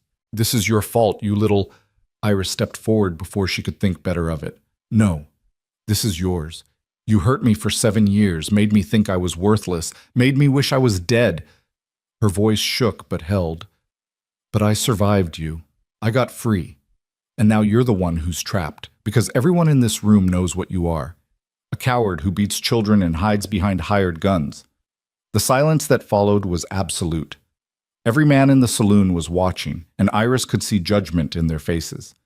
Maybe they'd looked the other way before, but this public confrontation, this open accusation, this they couldn't ignore. Clyde surged to his feet, hand going for his belt, but Ian was faster, rifle coming up in one smooth motion. Don't. One word, soft as snow, sharp as broken glass. For a long moment, no one moved. Then Sheriff Dawson pushed through the saloon doors, looking harassed and frightened but determined. What's all this? He demanded in a quavering voice. Sheriff, Ian didn't lower the rifle. You need to arrest Clyde Marine, hired men to attack my property, burn my barn, and assault me and mine. Got witnesses and evidence. That true, Clyde? The sheriff asked. He's lying. We got smoke in our lungs and bullet holes in my door frame that say different, Ian interrupted. And if you don't do your job, Sheriff, I'll make a formal complaint to the territorial marshal. See how that goes for you. Dawson's face went gray, but he drew himself up. Clyde Marin, you're under arrest. Come peaceful or don't, but you're coming. What happened next was chaos. Clyde threw his bottle at the sheriff and lunged for the door. Ian moved to intercept, and suddenly they were grappling, crashing into tables. Iris screamed as Clyde pulled a knife, watched in horror as it arced toward Ian's ribs. But Ian was ready. He caught Clyde's wrist, twisted hard, and the knife clattered to the floor. Then he drove his fist into her uncle's face once, twice, 3 times. Clyde went down like a felled tree, blood streaming from his nose. Ian stood over him, breathing hard. Stay down. Clyde stayed down. The sheriff and 2 other men hauled Clyde to his feet, clapping him in irons. As they dragged him toward the door, he spat blood and fixed Iris with a venomous glare. This ain't over, girl. You're still mine. She was never yours. Ian's voice cut through the threats like a knife. And if I ever see you near her again, jail won't save you. Nothing will. We clear? Something in Ian's eyes must have convinced Clyde, because he went quiet, letting himself be dragged away. The saloon erupted in conversation the moment the door closed, but Iris barely heard it. Her ears were ringing, her whole body shaking with adrenaline and relief and terror. Ian turned to her, and his expression softened. You all right? Iris nodded, then shook her head, then burst into tears. All the fear and pain and relief came pouring out in great gasping sobs. Ian pulled her against his chest, one hand cradling the back of her head while she shattered in the safety of his arms. It's over, he murmured. You're safe. I've got you. Around them, the saloon patrons had the decency to look away, giving them a moment of privacy in the public space. Someone brought water. Someone else offered whiskey. Iris took the water with shaking hands and drank while Ian kept one protective arm around her shoulders. That was brave, he said quietly. What you said to him, standing up like that. I was terrified, Iris admitted. Brave people usually are. Ian squeezed her shoulder gently. But you did it anyway. Looked him in the eye and took your power back. Mara appeared then, having followed them to town. She took one look at Iris's tear-stained face and Ian's protective stance and smiled. Well, she said, that's that then. Clyde's done. Word will spread by sundown. No one's going to respect a man who got taken down in his own saloon. She looked at Ian. You made an enemy today. Don't care. Ian's arm tightened fractionally around Iris. Some things are worth fighting for. They stayed in town long enough to give formal statements to the sheriff and make sure Clyde was securely locked up. The territorial marshal would be by within the week, they were assured, and charges would be filed. It wasn't perfect justice, but it was something. The ride home was quiet, both of them exhausted and emotionally wrung out. The sun was setting as they crested the rise above the farm, painting the snow in shades of gold and amber. The barn was a charred ruin, but the cabin stood solid, smoke rising from the chimney where Mara must have rebuilt the fire before heading back to her own place. We'll rebuild, Ian said, following her gaze. Better than before. Stone foundation this time, so it won't burn again. I'll help, Iris said, however I can. I know you will. Ian dismounted and helped her down, his hands lingering on her waist for a moment longer than necessary. Iris, He stopped, seeming to struggle with words. Thank you. For being brave today. For standing with me. Where else would I stand? Iris asked softly. You've given me everything. A home. Safety. Hope. The least I could do was stand beside you. Something shifted in Ian's expression, something warm and tentative and fragile. It's more than that, though, isn't it? More than gratitude. Iris's breath caught. They were standing close, his hand still on her waist, the dying sunlight turning his gray eyes silver. Yes, she whispered. It's more. For me, too, Ian said, so quietly she almost didn't hear. I didn't think I could feel this again. But you... He stopped, shaking his head. I'm not good with words. You're doing fine, Iris said, her heart thundering. Ian smiled, small and real. What I'm trying to say is, you're not just someone I'm protecting. You're someone I...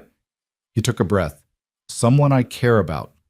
More than I probably should, given everything. There's no should, Iris said, echoing Mara's words. There's just what is. And what is this? Ian asked. Iris reached up, cupping his cheek with one hand. This is two broken people learning to be whole. This is finding home in the last place we expected. This is... She paused.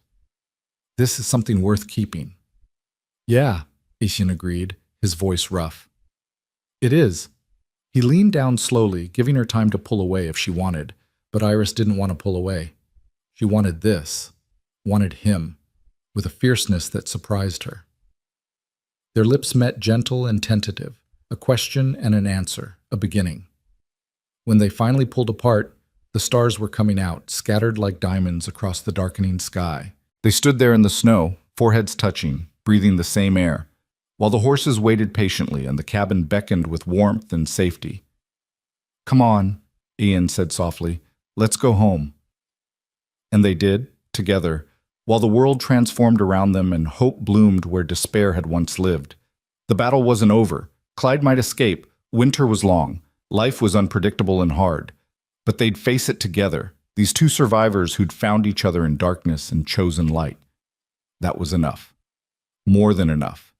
It was everything. The kiss changed everything and nothing. They didn't speak of it that night, both too raw from the day's violence and too uncertain of what words could possibly capture what had passed between them in the snow. But something had shifted, subtle as seasons turning, profound as bedrock settling into place.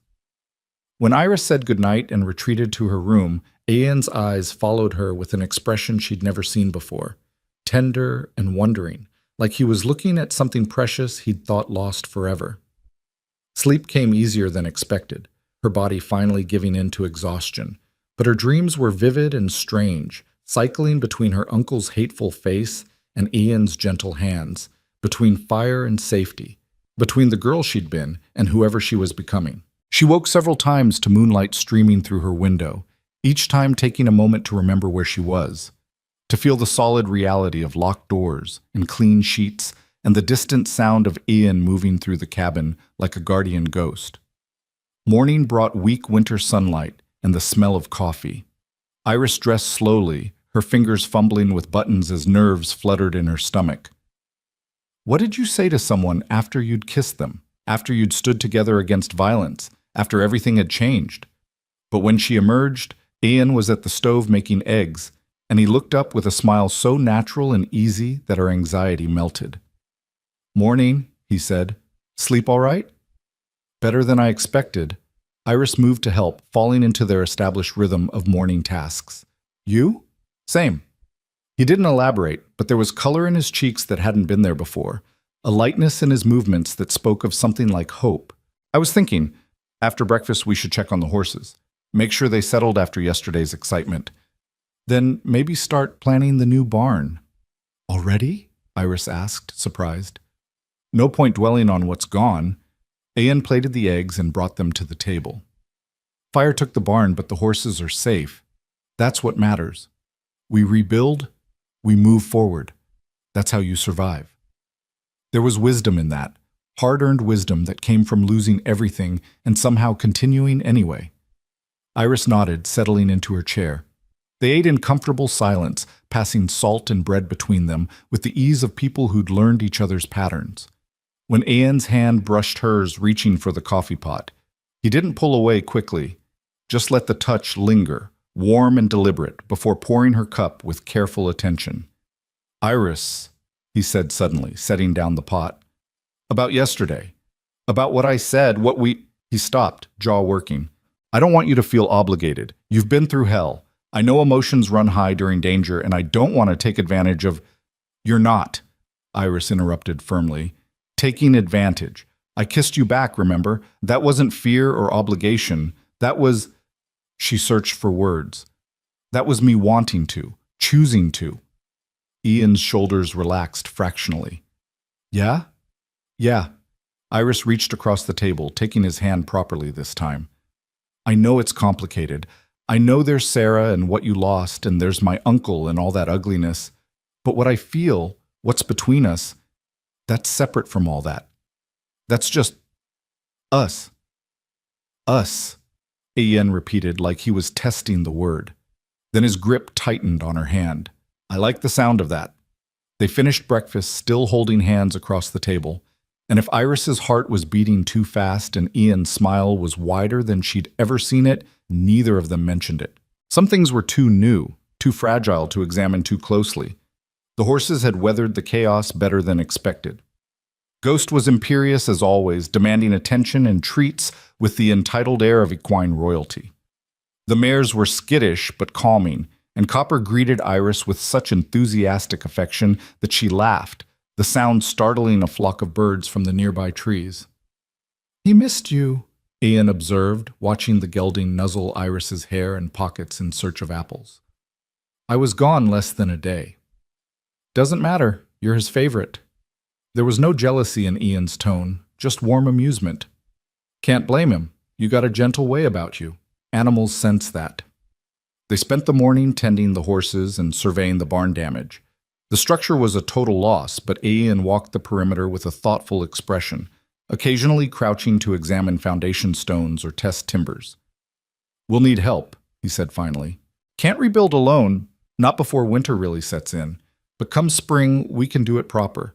Stone base, good timber, metal roof, so it won't catch again.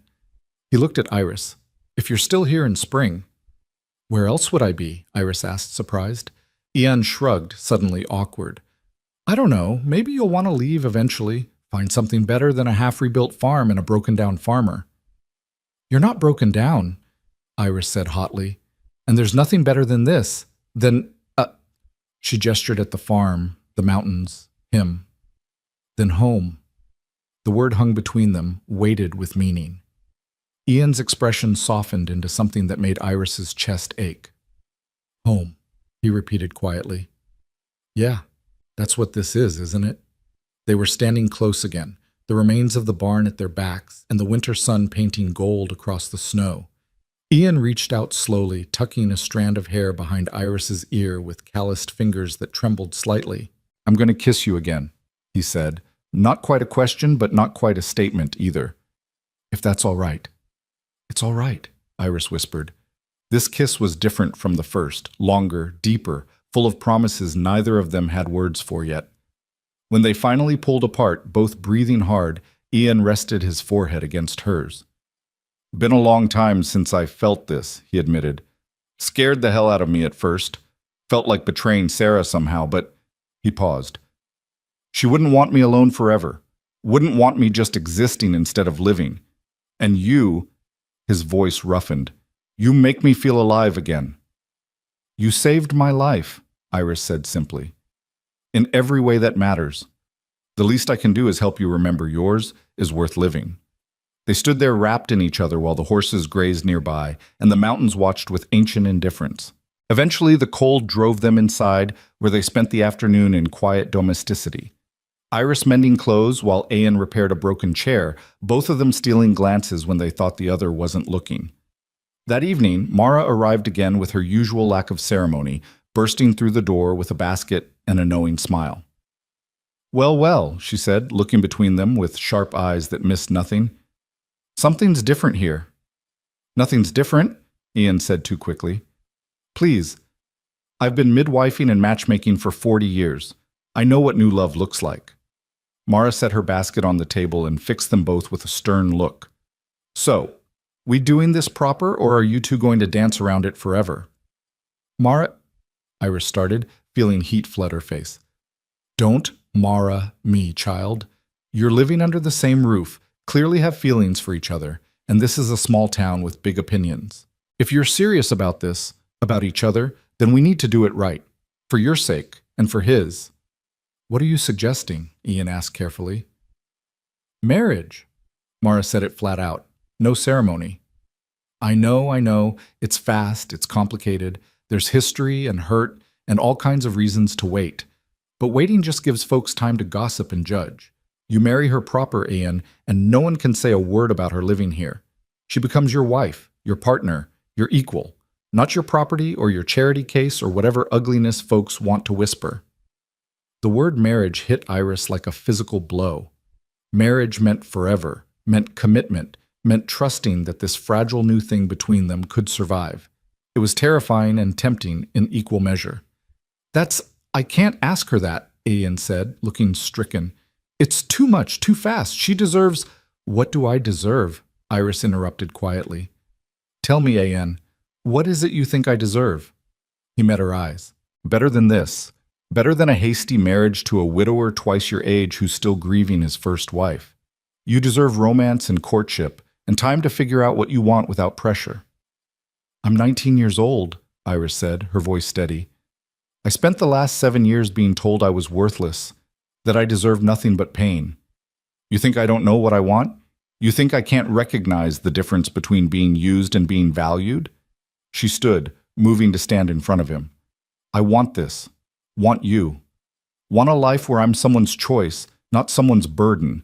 If you're offering marriage, real partnership, then yes. My answer is yes. Ian stared at her like she'd performed a miracle. You're sure? I'm sure.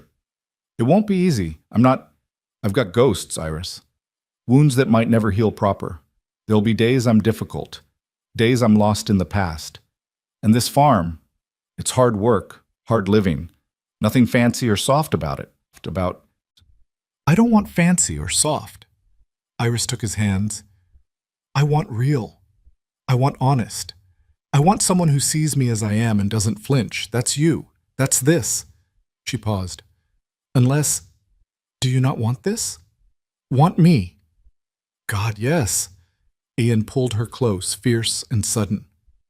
Want you so much it terrifies me. But I needed to know you wanted it too, that I wasn't— He stopped. That this was real for you. It's real, Iris promised against his chest.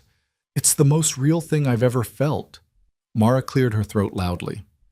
Well, that's settled then. I'll talk to Pastor Williams. We can do a small ceremony, just a few witnesses. Nothing fancy, but legal and proper. Sound good? They pulled apart enough to look at her, and Ian nodded. Yeah. Good. Mara's smile was triumphant. Now, I brought supplies. We're going to celebrate with a proper meal and decent wine, and I'm going to tell you both everything you need to know about making a marriage work, starting with communication and ending with realistic expectations about each other's snoring habits. What followed was one of the strangest, most wonderful evenings of Iris's life. Mara held court at their table, alternating between practical advice about running a household together and surprisingly frank discussions about marital relations that left both Iris and Ian red-faced, but laughing.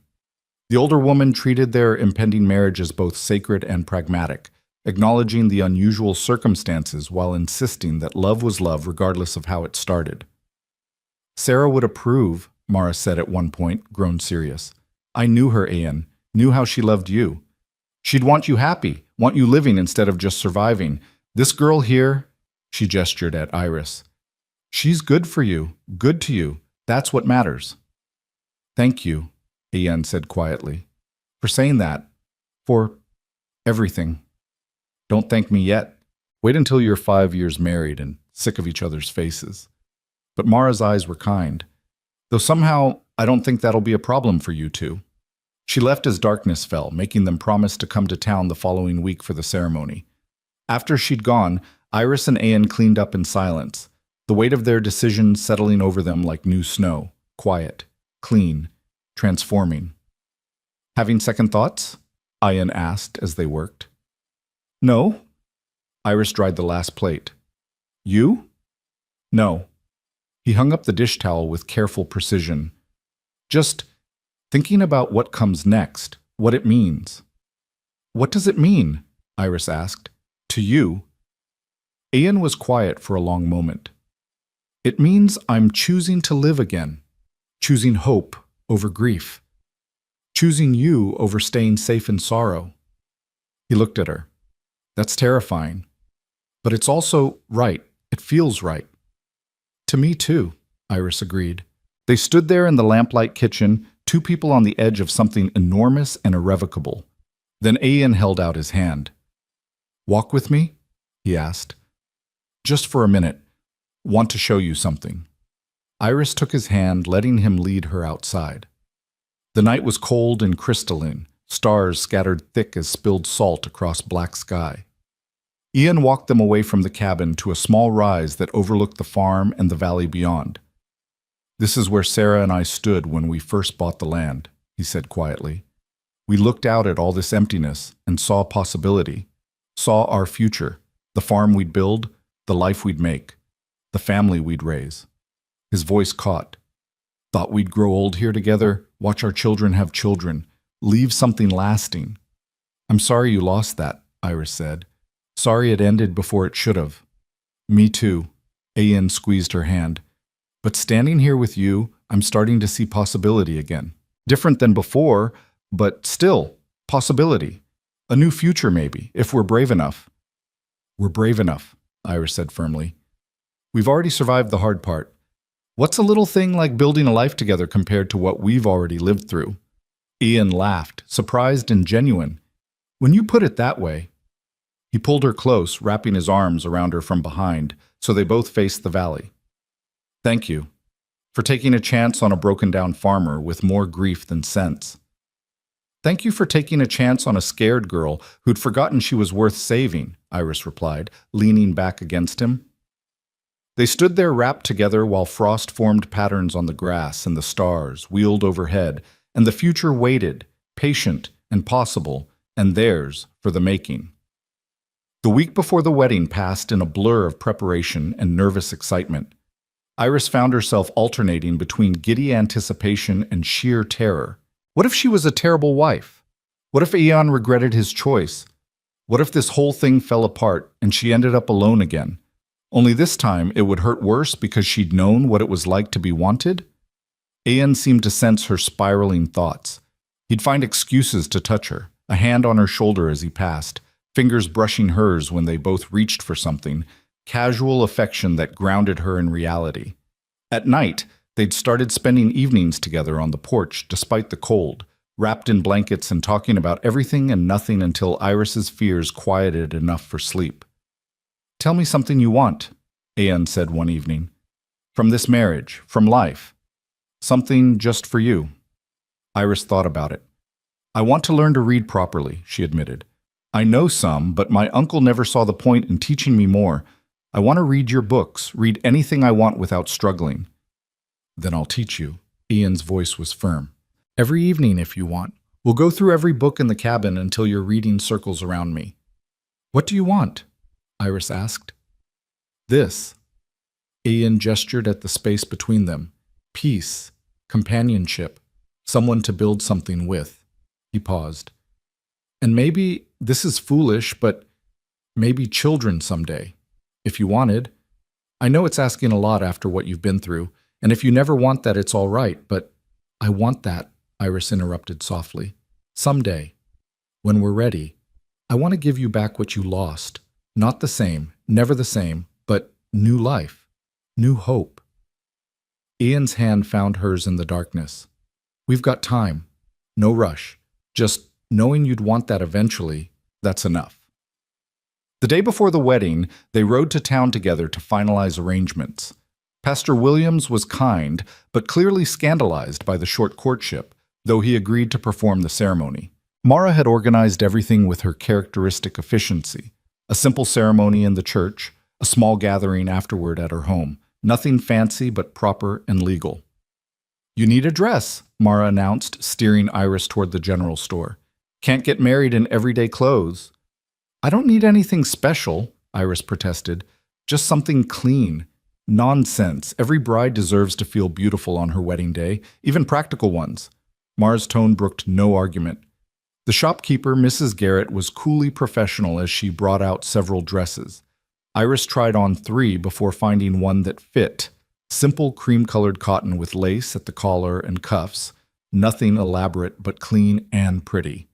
When she emerged from the dressing room, Ian looked up from the farm implements he'd been pretending to examine, and his expression made her breath catch. "You look—" He stopped, clearing his throat. Beautiful. You look beautiful. It's just a dress, Iris said, but she was smiling. It's not just a dress. Ian's voice was low. It's you, and you're beautiful. Mrs. Garrett sniffed disapprovingly, but wrapped the dress without comment. As they left the store, loaded with supplies and wedding clothes, they nearly collided with the sheriff. Thorne, Miss Vale, Dawson tipped his hat. Wanted to let you know, Marin made bail, posted by his drinking buddies. He's supposed to stay away from you both, but he shifted uncomfortably. Wanted you to know, just in case. Ice slid down Iris's spine. When? Yesterday. The sheriff looked apologetic. I sent word to your place, but I guess you were already gone. Ian's face had gone hard. He been seen around town? Not yet, but keep your eyes open. Man like that, he don't take losing well.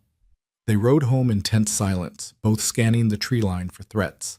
But the farm was undisturbed, the horses peaceful, no signs of intrusion. Still, Ian insisted on checking every window lock, every door, before allowing himself to relax even slightly. He won't ruin this feat, he said fiercely that night. Won't let him ruin this. Maybe he won't come, Iris said, trying to convince herself as much as Ian. Maybe he learned his lesson. But neither of them really believed it. The wedding day dawned cold and clear, the kind of winter morning that felt scrubbed clean by frost. Iris woke with butterflies swarming her stomach and her hands shaking as she dressed. This was it.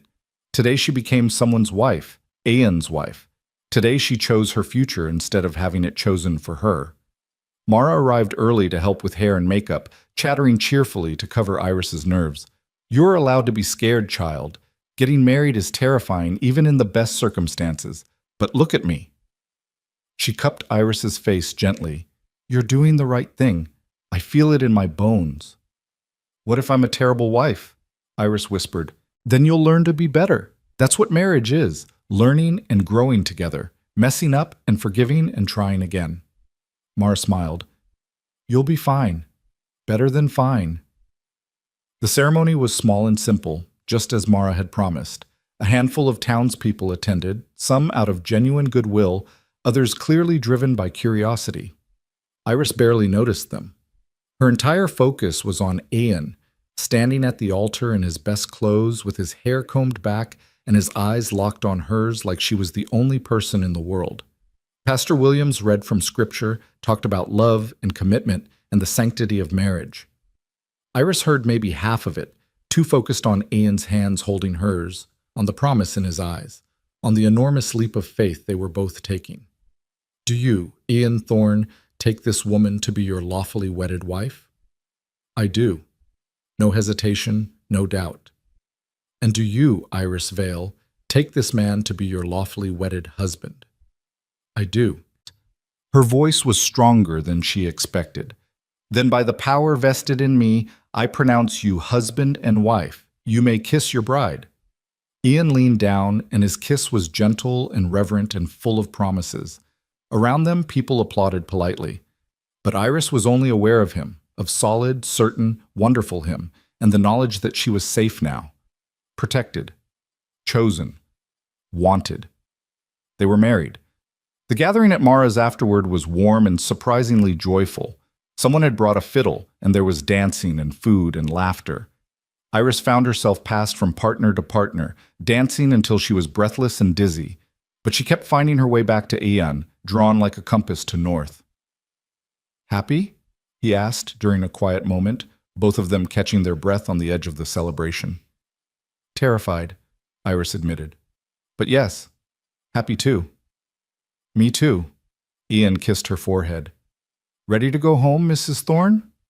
Mrs. Thorne. The name settled over her like a warm cloak. Ready.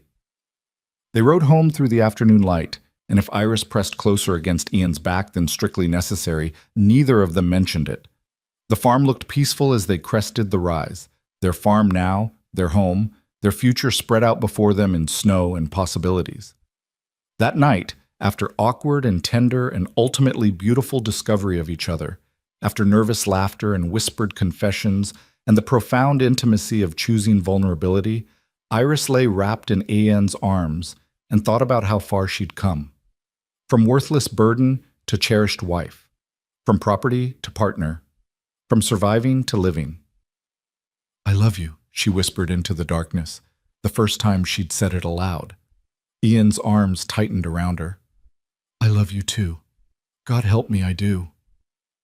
Outside, snow began to fall again, covering the world in clean white silence. And in their small cabin on the Montana frontier, two broken people held each other and slept, healing and whole in home. The first weeks of marriage unfolded like pages in a book Iris had never dared to read before, each day revealing new chapters of intimacy and partnership she hadn't known were possible. She woke each morning to Ian's warmth beside her, to the novelty of shared space and shared breath, to the profound comfort of not being alone. Some mornings he was already awake, watching her with an expression so tender it made her chest ache. Other mornings she'd wake first and study his sleeping face, memorizing the lines around his eyes, the gray threading his hair, the vulnerability that only showed when his defenses were down. "Stop staring," he mumbled one morning without opening his eyes, a smile tugging at his mouth. "Can't help it," Iris replied, tracing a finger along his jaw. "You're mine now. I'm allowed to stare." "Yours," Ian repeated, opening his eyes. "Yeah, I am." He pulled her closer, kissing her forehead. "Still getting used to that, in a good way." They fell into new rhythms, building on the foundation they'd already established, but deepening it with the intimacy of marriage. Iris learned that Ian talked in his sleep sometimes, fragments of conversations with ghosts, learned that he was gentler than his rough exterior suggested, that he sang old working songs while doing chores, that he had a dry sense of humor that emerged when he felt safe. Ian learned that Iris was fiercely stubborn about small things, that she hoarded pretty rocks and feathers like treasures, that she had nightmares sometimes and needed to be held without questions until they passed. "Tell me something you've never told anyone," Iris said one evening as they worked together on supper, her kneading bread while he peeled potatoes. Ian was quiet for a moment. "Sometimes I talk to them, Sarah and Eli, when I'm out working. Tell them about my day, about what's growing, about—" He paused. "About you. Think they'd like you. Think they'd be glad I'm not alone anymore." "I talk to my parents too," Iris admitted. "Tell them I'm safe now, that I found someone good." She shaped the dough with flour-dusted hands. "Think they hear us? The people we've lost?" "I don't know." Ian set down the knife, coming to stand behind her, resting his chin on top of her head. "But I hope so. Hope they know we're still here, still trying." These moments of quiet honesty stitched them together more firmly than any vow. They were learning each other's scars, the topography of old wounds, and how to navigate around them without causing fresh pain. It wasn't always easy. Some days grief ambushed Ian, and he'd go silent and distant, working himself to exhaustion rather than feel. Other days, Iris would flinch at a raised voice or sudden movement, her body remembering her uncle's cruelty before her mind caught up.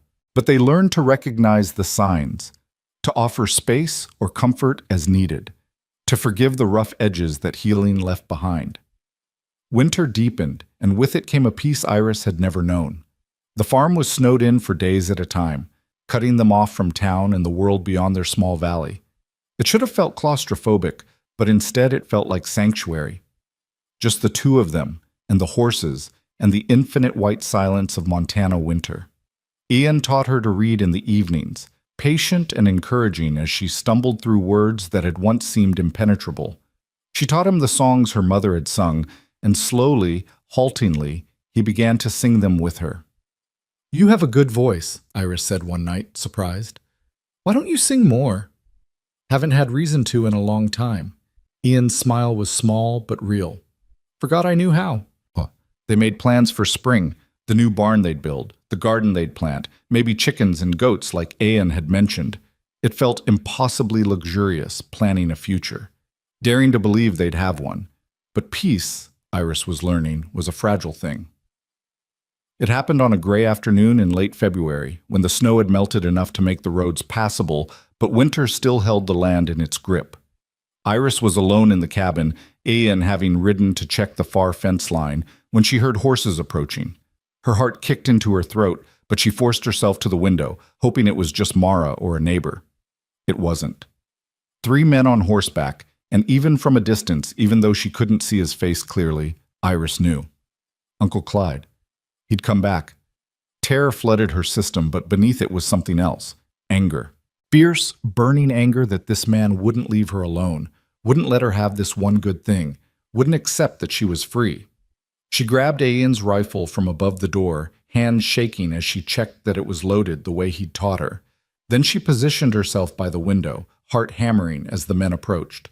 They stopped 20 yards from the cabin. Clyde dismounted, swaying slightly, drunk, probably, which made him more dangerous. The other 2 men stayed mounted, hired guns by the look of them, harder and more professional than the ones from before. "Iris!" Clyde's shout was slurred and angry. "I know you're in there, girl. Come out here!" She didn't answer, didn't move, just kept the rifle trained on him through the window. "Don't be stupid. That marriage ain't legal. You're still my property, still my ward. I got rights." "You have no rights," Iris shouted back, proud that her voice came out strong despite her fear. "I'm a married woman now. You have no claim on me." "That piece of paper don't mean nothing. You're coming with me, one way or another." Clyde started toward the cabin. Iris fired a warning shot, the bullet kicking up snow 5 feet in front of him. The recoil nearly knocked her over, but she held steady. "Stop! Come any closer, and the next one goes through you." Clyde froze, then laughed, ugly and mean. "You ain't got the nerve, girl. You never did. Too soft, too scared. That's why you needed me, needed someone to keep you in line." "I never needed you." Iris's hands were steady now, rage burning away fear. "You were a monster who hurt a child because it made you feel big. But I'm not a child anymore, and I'm not scared of you." "You should be." Clyde gestured to the hired men. "I got help this time. Real help. You can come peaceful or come fighting, but you're coming." The men dismounted, starting to spread out. Iris's mind raced. She couldn't hold off 3 of them, not alone. Where was Ian? How long until he got back? Could she barricade the door, hide, run? Then she heard it.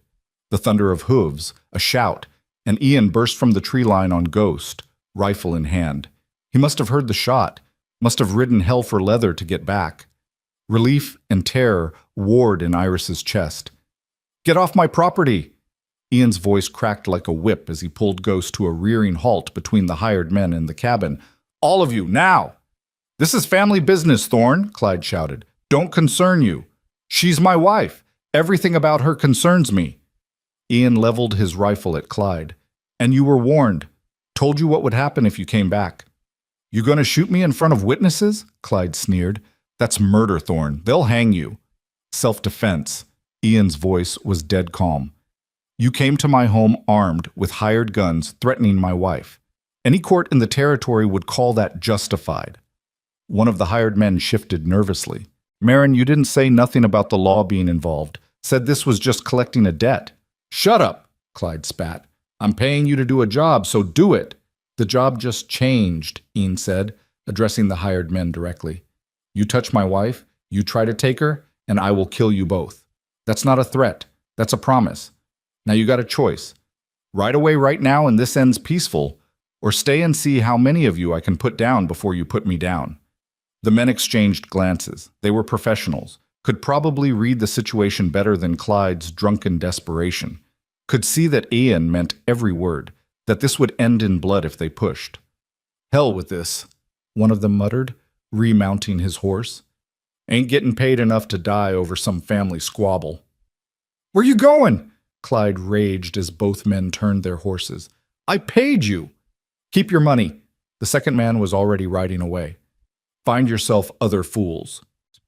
Then it was just Clyde, alone and furious, facing Ian's rifle.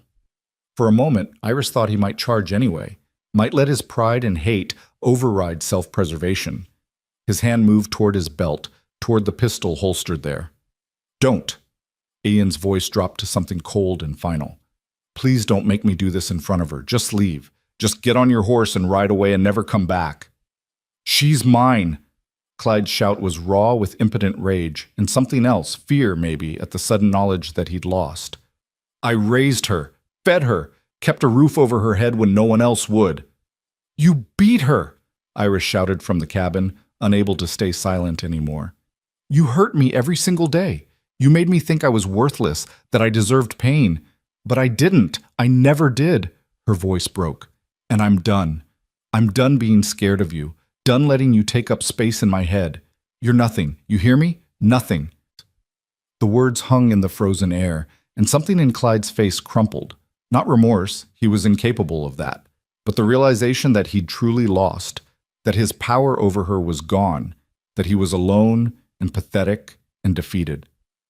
You'll regret this, he said, but the venom was gone from his voice, leaving only bitterness. Both of you. The only thing I regret, Iris said clearly, is not standing up to you sooner. Clyde stood there a moment longer, swaying in the snow, a broken man who'd never been whole. Then he turned and stumbled toward his horse, mounting with difficulty. He looked back once, and in his eyes was nothing but empty hate. If you ever come back here, Ian called after him. If I ever see you near my wife again, I won't give you another chance. You understand me? Clyde didn't answer, just spurred his horse and rode away, disappearing into the gray afternoon like a bad dream fading with morning light. The silence that followed felt enormous. Ian dismounted slowly, still watching the tree line, rifle ready. Only when several minutes had passed with no sign of return did he finally lower his weapon and turn to the cabin. Iris met him at the door. She was shaking now, adrenaline draining away and leaving her hollow. Ian caught her as her knees gave out, holding her while she shook and gasped and tried to remember how to breathe. It's over, he murmured into her hair. It's over now. He's gone. What if he comes back? Iris managed through chattering teeth. He won't. Ian's voice was certain. You saw him. He knows he lost. Men like him, they need to feel powerful. Today he learned he's not. That's the kind of lesson that sticks. When I saw him, I thought I'd freeze, thought I'd be that scared girl again. Iris pulled back to look at Ian's face. But I wasn't. I was angry. You were magnificent. Ian cupped her face gently. Stood your ground, held him off until I could get here. That took courage. I was terrified. Courage isn't not being scared, it's being scared and doing it anyway. He kissed her forehead. You were so brave, so strong. I'm proud of you. The words hit something deep inside Iris, some place that had been waiting her entire life to hear them. She burst into tears, not sad tears, but releasing tears, letting go of fear and pain and the weight of carrying her uncle's cruelty. Ian held her through it, steady and solid, until the storm passed and she was wrung out but lighter. That evening, they sat by the fire, Iris wrapped in a blanket with Ian's arm around her. They'd spent the afternoon securing the property, checking for any signs of lingering threat, but everything was quiet, peaceful, safe. Tell me about the future, Iris said quietly. The one we're building.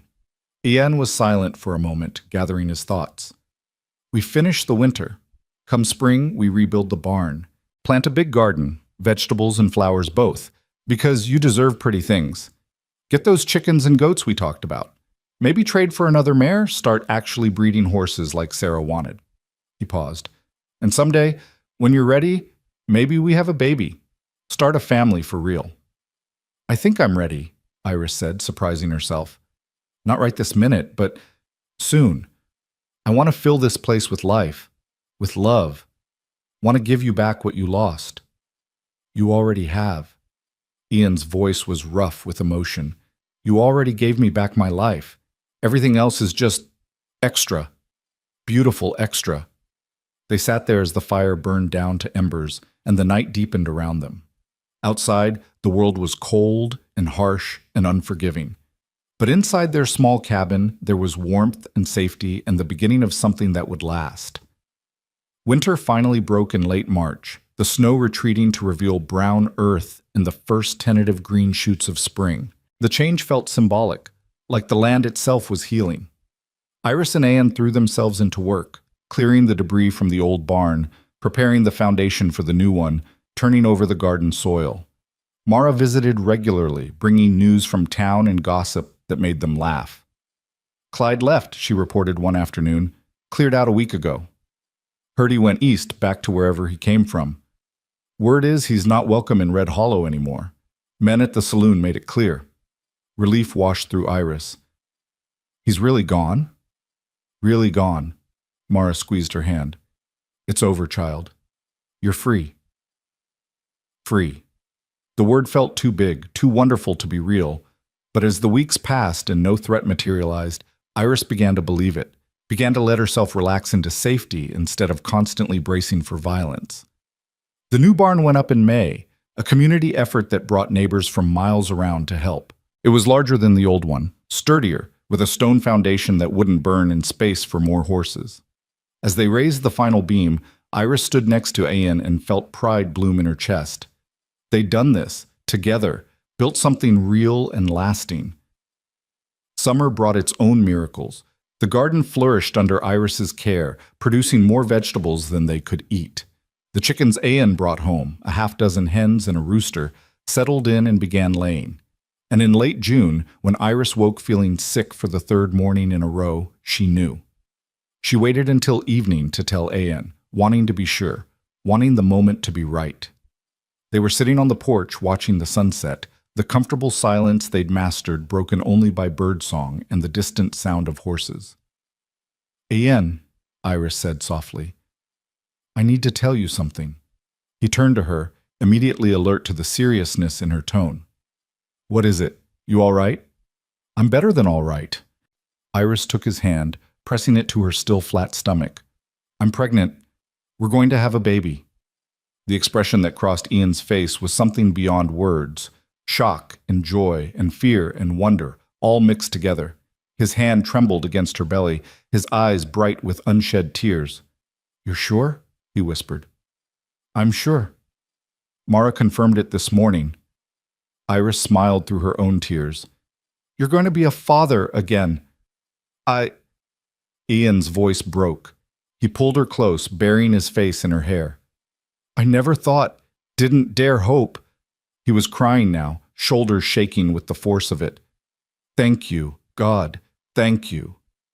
They held each other as the sun set, painting the sky in shades of gold and rose, two people who'd survived the worst and found their way to the best. A baby. New life. A future that stretched out bright and full of possibility. The pregnancy was smooth, Mara checking on Iris regularly and pronouncing her healthy and strong. Ian was simultaneously terrified and overjoyed, constantly hovering and fretting until Iris had to remind him she wasn't made of glass. He built a cradle with his own hands, carving it from cedar and polishing it until it gleamed. Iris sewed tiny clothes, marveling at how small they were. How much hope could be contained in such small things? Boy or girl? Ian asked one evening, his hand on her swelling belly. I don't care, Iris said honestly, as long as they're healthy, as long as we get to keep them. We will. Ian's voice was firm. No fires this time, no tragedy, just life, normal, boring, beautiful life. The baby came in late February, born in a snowstorm with Mara attending and Ian pacing the main room like a caged animal. It was hard and painful and longer than Iris expected, but when Mara finally placed a squalling, red-faced infant in her arms, every moment of pain evaporated. A girl, Mara announced, beaming, healthy and strong. Well done, Mama. Ian was in the room a moment later, his face pale and frightened until he saw them both alive and whole. Then he collapsed to his knees beside the bed, reaching out with shaking hands to touch his daughter's tiny fist. She's perfect, he breathed. She's perfect. What should we name her? Iris asked, exhausted and exhilarated. Ian looked at her, then at the baby, then back. Hope, he said softly. I want to name her Hope, because that's what she is. That's what you both are. My hope, my future, my everything. Hope Thorne, Iris tested the name. I like it. Hope grew through the spring and summer, thriving in the mountain air. She had Ian's gray eyes and Iris's dark hair, a perfect blend of both of them. Watching Ian with her was bittersweet and beautiful. She could see the ghosts he carried, the son he'd lost, but she could also see him learning to love again without fear. Learning that joy didn't require forgetting grief, that both could exist in the same heart. The farm prospered. Word spread about Anne's skill with horses, and people came from 3 counties to buy or trade. The garden produced abundantly, and Iris learned to can and preserve, filling shelves with jewel-toned jars that would see them through winter. They bought 2 more mares, started breeding them properly, watched foals being born into spring sunshine. On a crisp autumn afternoon 2 years after Hope's birth, Iris stood on the porch holding their daughter while Ian worked with a young colt in the corral. The barn stood white and solid against the blue sky. The fences were mended and strong, smoke rose from the chimney of their warm cabin. Everything they'd built, everything they'd survived, had led to this moment. "Mama, look!" Hope pointed at her father, giggling as the colt nuzzled his shoulder. "Dada, and horse." "I see, sweetheart." Iris kissed the top of her head, breathing in the smell of soap and sunshine that clung to her daughter.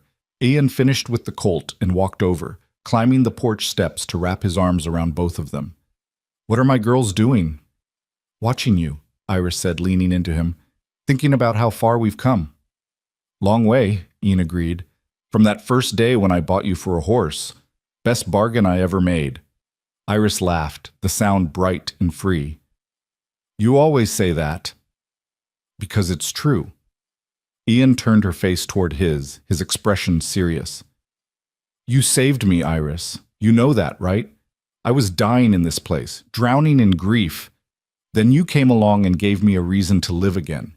Gave me this—" He gestured at their home, their life. "Gave me everything."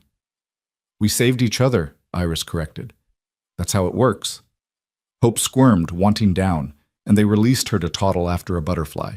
They watched her play, the evening sun turning her hair to bronze, her laughter floating on the mountain breeze. "Think we'll have more?" Ian asked quietly. "More children?" "Maybe," Iris smiled up at him. "Would you want that?" "With you? Yeah. I want everything with you." He kissed her, soft and lingering. "You're my home, Iris Thorne, my heart, my hope." "And you're mine," Iris replied. "You're my gold." They stood there wrapped in each other as the sun set over the Montana mountains, painting the world in shades of amber and rose. The shadows of the past were still there.